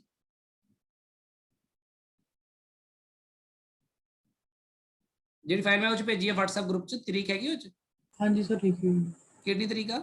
2 ਜੂਨ ਲਿਖੀ ਹੋਈ। 2 ਜੂਨ ਆ ਰਿਹਾ, ਠੀਕ ਹੈ, ਥੈਂਕ ਯੂ। ਦੇਖੋ ਆਹ ਸਵਾਲ ਦੇ ਵਿੱਚ ਆਪਾਂ ਬਹੁਤ ਧਿਆਨ ਨਾਲ ਸਮਝਣਾ ਹੈ ਕਿ ਇਹਦੇ ਵਿੱਚ 57ਵਾਂ ਕੁਐਸਚਨ ਪਹਿਲੇ ਗੱਲ ਤਾਂ ਤੁਸੀਂ ਸਾਰਿਆਂ ਨੇ ਪੜ੍ਹ ਲਿਓ, ठीक है 57 क्वेश्चन मैं ਤੁਹਾਨੂੰ ਦੱਸ ਦਿੰਦਾ ਕੀ ਹੈ ਇਸ ਦੇ ਵਿੱਚ ਜਾਂ ਤਾਂ ਮੈਂ ਪੇਜ ਐਡ ਕਰ ਦਿੰਦਾ ਇੱਕ 57ਵਾਂ क्वेश्चन ਇਹ ਹੈ ਵੀ ਜੇ ਤੁਸੀਂ ਕਰ ਲਿਓ ਕਿਉਂਕਿ ਇਹਨਾਂ ਨੇ ਵੀ ਸੈਕਸ਼ਨ A ਵਾਲਿਆਂ ਨੇ ਵੀ ਕੀਤਾ ਨਹੀਂ ਹੋਇਆ ਸੀ ਇਹ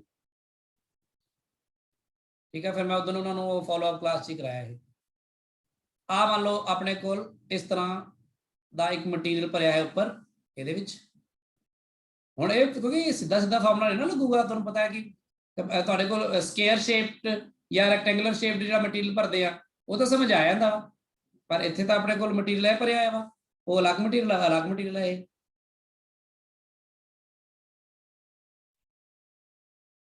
ਇਸ ਤਰ੍ਹਾਂ ਆ ਇੱਕ ਮਟੀਰੀਅਲ ਭਰਿਆ ਹੋਇਆ ਵਾ ਇਹ ਹੈਗਾ ਮਟੀਰੀਅਲ ਮੰਨ ਲਓ K1 ਹਾਂ K1 ਤੇ ਜਿਹੜਾ ਆ ਉੱਪਰਲਾ ਮਟੀਰੀਅਲ ਹੈਗਾ ਵਾ ਆ ਵਾਲਾ ਇਹ K2 ਹੈ ਤੇ ਇਸ ਦੀ ਕਪੈਸਿਟੈਂਸ ਪਤਾ ਕਰਨੀ ਹੈ ਆਪਾਂ ਇਸ ਪਲੇਟ ਦੀ ਸਮਝ ਲੱਗ ਰਹੀ ਕੁਐਸਚਨ ਕੀ ਹੈ ਜਿਹੜੀ ਆ ਥੱਲੇ ਵਾਲੀ ਪਲੇਟ ਹੈ ਇਹਦੇ ਬਾਰੇ ਦਿੱਤਾ ਹੋਇਆ ਕੁਝ ਆ ਜਿਹੜੀ ਥੱਲੇ ਵਾਲੀ ਪਲੇਟ ਹੈ it is a square plate of edge equal to A clear है गल स्क्वायर प्लेट आ कहने का भाव है ये इस तरह है आ दे आ नीचे वाली प्लेट समझ लग रही गल यस सर ते ਆਪਾਂ ਜਿਹੜੀ ਦਿਖਾ ਰਹੇ ਹਾਂ ਨਾ ਆਪਾਂ ਆ ਦਿਖਾ ਰਹੇ ਹਾਂ ਆ ਵਾਲਾ ਪਾਸਾ ਦਿਖਾ ਰਹੇ ਹਾਂ ਆ ਵਾਲਾ ਪਾਸਾ ਮੈਂ ਜਿਹੜਾ ਤੁਹਾਨੂੰ ਉੱਪਰ ਦਿਖਾ ਰਿਹਾ ਮੈਂ ਆ ਦਿਖਾ ਰਿਹਾ ਤੇ ਇਹਦੇ ਚ ਆ ਵਾਲਾ ਆ ਦਿਖਾ ਰਿਹਾ ਤੁਹਾਨੂੰ ਆ ਰੈੱਡ ਵਾਲਾ ਦਿਖਾ ਰਿਹਾ ਪੋਰਸ਼ਨ पर रेड वाला पोर्शन देखो इधर पीछे तक है इतने तक है ना इतने तक समझ लग रही गल यस सर ते जेड़ा ग्रीन वाला हैगा ग्रीन वाला इत्थे है देखो आ नीचे ते भरिया पर ये पीछे तक होया है जिवें रेड वाला भरिया है उत्थे इत्थे तक ठीक है गल 3 डायमेंशनली सोचो ऐ नहीं समझाना लेता है सो स्क्वायर प्लेट है जी गिवन है आप सिर्फ फ्रंट वाला साइड देख रहे हैं तो इन्हां विच डिस्टेंस जिहड़ा है वो आपां नूं डी गिवन है आ भी गिवन है डी आ वाला कहने का भाव आ भी डी है ते आ भी डी है ਤੁਸੀਂ ਇੱਥੇ ਫਾਰਮੂਲਾ ਲਾ ਹੀ ਨਹੀਂ ਸਕਦੇ ਕਿਸੇ ਕੈਪੈਸਿਟੈਂਸ ਦਾ ਮਤਲਬ ਸਿੱਧਾ ਫਾਰਮੂਲਾ ਕਿਉਂਕਿ K1 ਤੇ K2 ਦੋਨੋਂ ਤਿਰਛੇ ਨੇ ਸਿੱਧੀ ਪਲੇਟਾਂ 'ਚ ਨਹੀਂ ਹੈਗੇ ਆਪਾਂ ਕੀ ਕਰਦੇ ਆ ਫਿਰ ਆਪਾਂ ਇੱਥੇ ਇੱਕ ਛੋਟਾ ਜਿਹਾ ਪੋਰਸ਼ਨ ਸਿਲੈਕਟ ਕਰਦੇ ਆ ਇਸ ਤਰ੍ਹਾਂ ਦਾ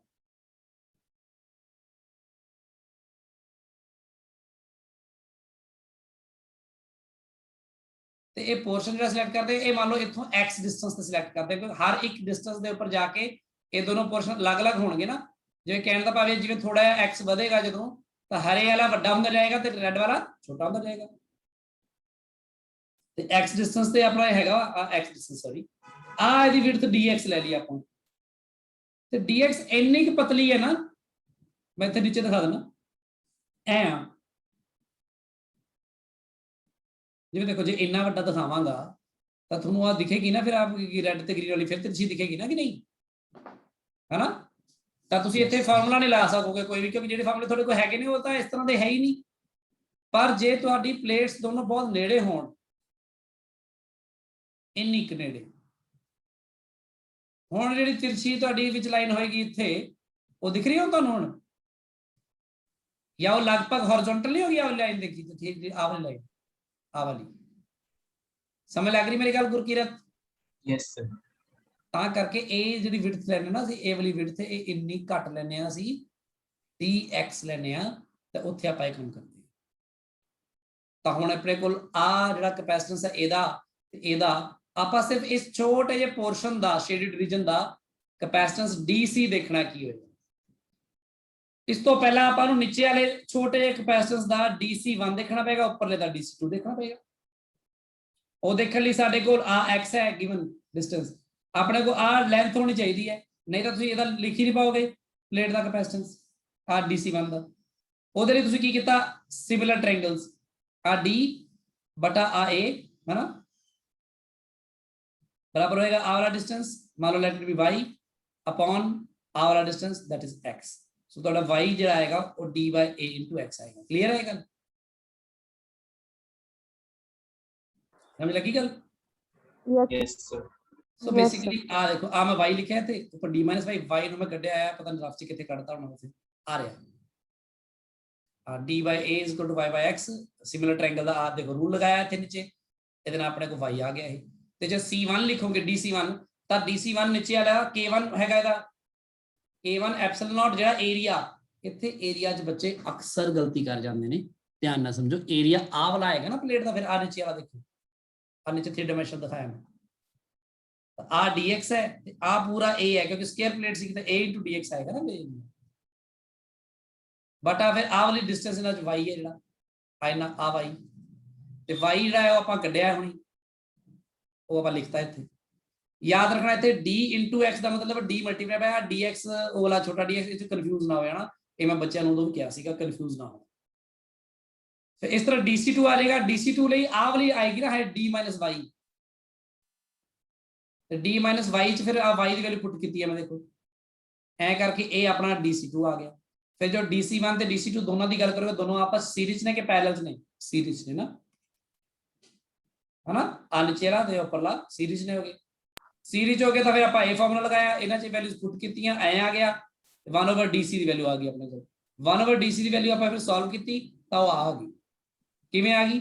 ਐ ਕਰਕੇ 1/dc ਇਹਨੂੰ ਸੋਲਵ ਕੀਤਾ, ਆ ਦਿਖਾਇਆ ਦੇਖੋ ਇਸ ਪੇਜ ਤੇ ਮੈਂ ਨਾਨ ਮੈਡੀਕਲ ਦੇ ਗਰੁੱਪ 'ਚ ਵੀ ਪਾਇਆ, ਆ ਆਪਣਾ ਡੀਸੀ ਆ ਗਿਆ। ਜਦੋਂ ਆ ਡੀਸੀ ਆ ਗਿਆ ਆਪਾਂ ਫਿਰ ਇਹਦੀ ਇੰਟੀਗ੍ਰੇਸ਼ਨ ਕਰਨੀ ਸੀ, ਹਾਂ ਉਹ ਕਰਨ ਲਈ ਮੈਂ ਤੁਹਾਨੂੰ ਆ ਇੰਟੀਗ੍ਰੇਸ਼ਨ ਸਿਖਾਈ ਹੋਈ ਹੈ। ਦੇਖੋ ਕਿ ਮੰਨ ਲਓ ਤੁਹਾਡੇ ਕੋਲ ਕੋਈ ਵੀ dx by ax plus b ਆ ਜਾਵੇ, ਫਿਰ a and b are constants, ਤਾਂ ਤੁਸੀਂ ax plus b ਨੂੰ ਕੀ ਪੁੱਟ ਕਰਦੇ ਹੋ? z, ਤਾਂ ਉੱਪਰ ਇਹਦਾ ਡੈਰੀਵੇਟਿਵ ਕੀ ਆਏਗਾ? a dx ਆਏਗਾ ਨਾ, ਜਿਵੇਂ ਦੇਖੋ a into dx is equal to dz ਆ ਜਾਏਗਾ ਤੁਹਾਡੇ, ਤਾਂ ਉੱਪਰ a ਨਾਲ ਮਲਟੀਪਲਾਈ, a ਨਾਲ ਡਿਵਾਈਡ ਕੀਤਾ, ਫਿਰ 1/a ਆ ਗਿਆ, ਉੱਪਰ ਆਏਗਾ dz, ਆ ਪੂਰਾ z ਪੁੱਟ ਕੀਤਾ ਹੈ, log of z, 1/a log of, where a is the coefficient of a x, sorry, ਸੋ ਆਪਾਂ ਇੱਥੇ x ਦਾ ਕੋਐਫੀਸ਼ੀਐਂਟ ਦੇਖਿਆ, x ਦਾ ਕੋਐਫੀਸ਼ੀਐਂਟ ਆ ਸੀਗਾ, ਤਾਂ ਆ ਨੰਬਰ ਨੂੰ ਆਪਾਂ ਚੱਕ ਕੇ ਮਲਟੀਪਲਾਈ ਡਿਵਾਈਡ ਕੀਤਾ, ਬਿਲਕੁਲ ਉਵੇਂ ਹੀ, ਤੇ ਆਪਣੇ ਕੋਲ ਆ ਗਿਆ। ਇਹਨੂੰ ਅਲੱਗ ਕਰਕੇ ਦਿਖਾਇਆ, ਫਿਰ ਆ ਪੂਰਾ ਨੰਬਰ ਕਾਂਸਟੈਂਟ a ਹੈ, ਕੈਪੀਟਲ A ਕੈਪੀਟਲ B ਵਰਗਾ ਸਮਝੋ। ਫਿਰ ਇਹਨੂੰ ਆਪਾਂ ਪੁੱਟ ਕੀਤਾ, ਉੱਪਰ ਮਲਟੀਪਲਾਈ ਡਿਵਾਈਡ ਕੀਤਾ, ਫਿਰ ਆ ਆਪਣੇ log of this ਆ ਗਿਆ, ਇਹਦੇ ਵਿੱਚ ਫਿਰ a ਤੇ 0 ਵੈਲਿਊਜ਼ ਪੁੱਟ ਕੀਤੀਆਂ, ਆ ਆਪਣਾ ਫਾਈਨਲ ਆਨਸਰ ਆਇਆ ਸੀ। ਇੱਕ ਵਾਰ ਦੁਬਾਰਾ ਇਹਨੂੰ ਦੇਖ ਲਿਓ। ਵੈਸੇ ਮੈਂ ਇਸ ਤਰ੍ਹਾਂ ਦੀ ਇੰਟੀਗ੍ਰੇਸ਼ਨ ਤੁਹਾਨੂੰ ਕਰਵਾਈਆਂ ਹੋਈਆਂ ਪਹਿਲਾਂ ਵੀ, ਕਿ ਜਦੋਂ ਆਪਣੇ ਕੋਲ ਨੀਚੇ ਲੀਨੀਅਰ ਫੈਕਟਰ ਹੋਵੇ, ਕੋਈ ਪ੍ਰੋਬਲਮ ਆਏ ਤਾਂ ਫਿਰ ਗੱਲ ਕਰ ਲਾਂਗੇ। ਹਾਲ ਦੀ ਘੜੀ ਤਾਂ ਮੈਨੂੰ ਲੱਗਦਾ ਇਹ ਤਾਂ ਇਦਾਂ ਦਾ ਕੁਝ ਹੈ ਨਹੀਂ ਟੈਸਟ ਵਿੱਚ। ਅੱਜ ਦਾ ਟੈਸਟ ਦਾ ਤੁਹਾਡਾ ਇਸ ਤੋਂ ਪਹਿਲਾਂ ਬਿਲਕੁਲ ਬੇਸਿਕਸ ਤੁਹਾਡੇ ਚੈੱਕ ਕਰਨੇ ਆ, ਪਰ ਉਹਨੂੰ ਚੰਗੀ ਤਰ੍ਹਾਂ ਤਿਆਰੀ ਕਰੋ ਬਸ, ਠੀਕ ਹੈ। ਹੁਣ ਗੁਰਕਿਰਤ ਤੇ ਹੋ ਜਾਊਗਾ ਕਿ ਨਹੀਂ? ਹਾਂਜੀ ਸਰ, ਉਧਰ ਮੈਂ ਡਿਟੇਲ ਚ ਕੀਤਾ ਹੋਇਆ ਵਾ ਸੈਕਸ਼ਨ ਏ ਵਾਲਿਆਂ ਨੂੰ, ਤੇ ਕੋਈ ਨਹੀਂ ਆਪਾਂ ਹੁਣ ਅਗਲੇ ਕਿਸੇ ਲੈਕਚਰ ਚ ਦੇਖ ਲਾਂਗੇ, ਆਪਾਂ ਅਲੱਗ ਤੋਂ ਕਰ ਲਾਂਗੇ ਇਹਨੂੰ ਚਾਹੇ, ਠੀਕ ਆ। ਉਹਨਾਂ ਨੂੰ ਕਰਵਾਇਆ ਜਾ, ਆਪਣੀ ਫਾਈਲ ਤੁਹਾਨੂੰ ਭੇਜੀ ਹੋਈ ਹੈ, ਦੇਖ ਲਿਓ, ਠੀਕ ਹੈ। ਚਲੋ ਠੀਕ ਹੈ ਜੀ, ਆਲ ਦਾ ਬੈਸਟ, ਸਾਰੇ ਮਿਹਨਤ ਕਰੋ ਪੂਰੀ ਟੈਸਟ ਦੇ ਲਈ, ਪੂਰਾ ਐਂਡ ਪ੍ਰੈਜ਼ੈਂਸ ਆਫ ਮਾਈਂਡ ਨਾਲ ਖੁਸ਼ ਹੋ ਕੇ ਟੈਸਟ ਦਿਓ। Thank you. Thank you, sir.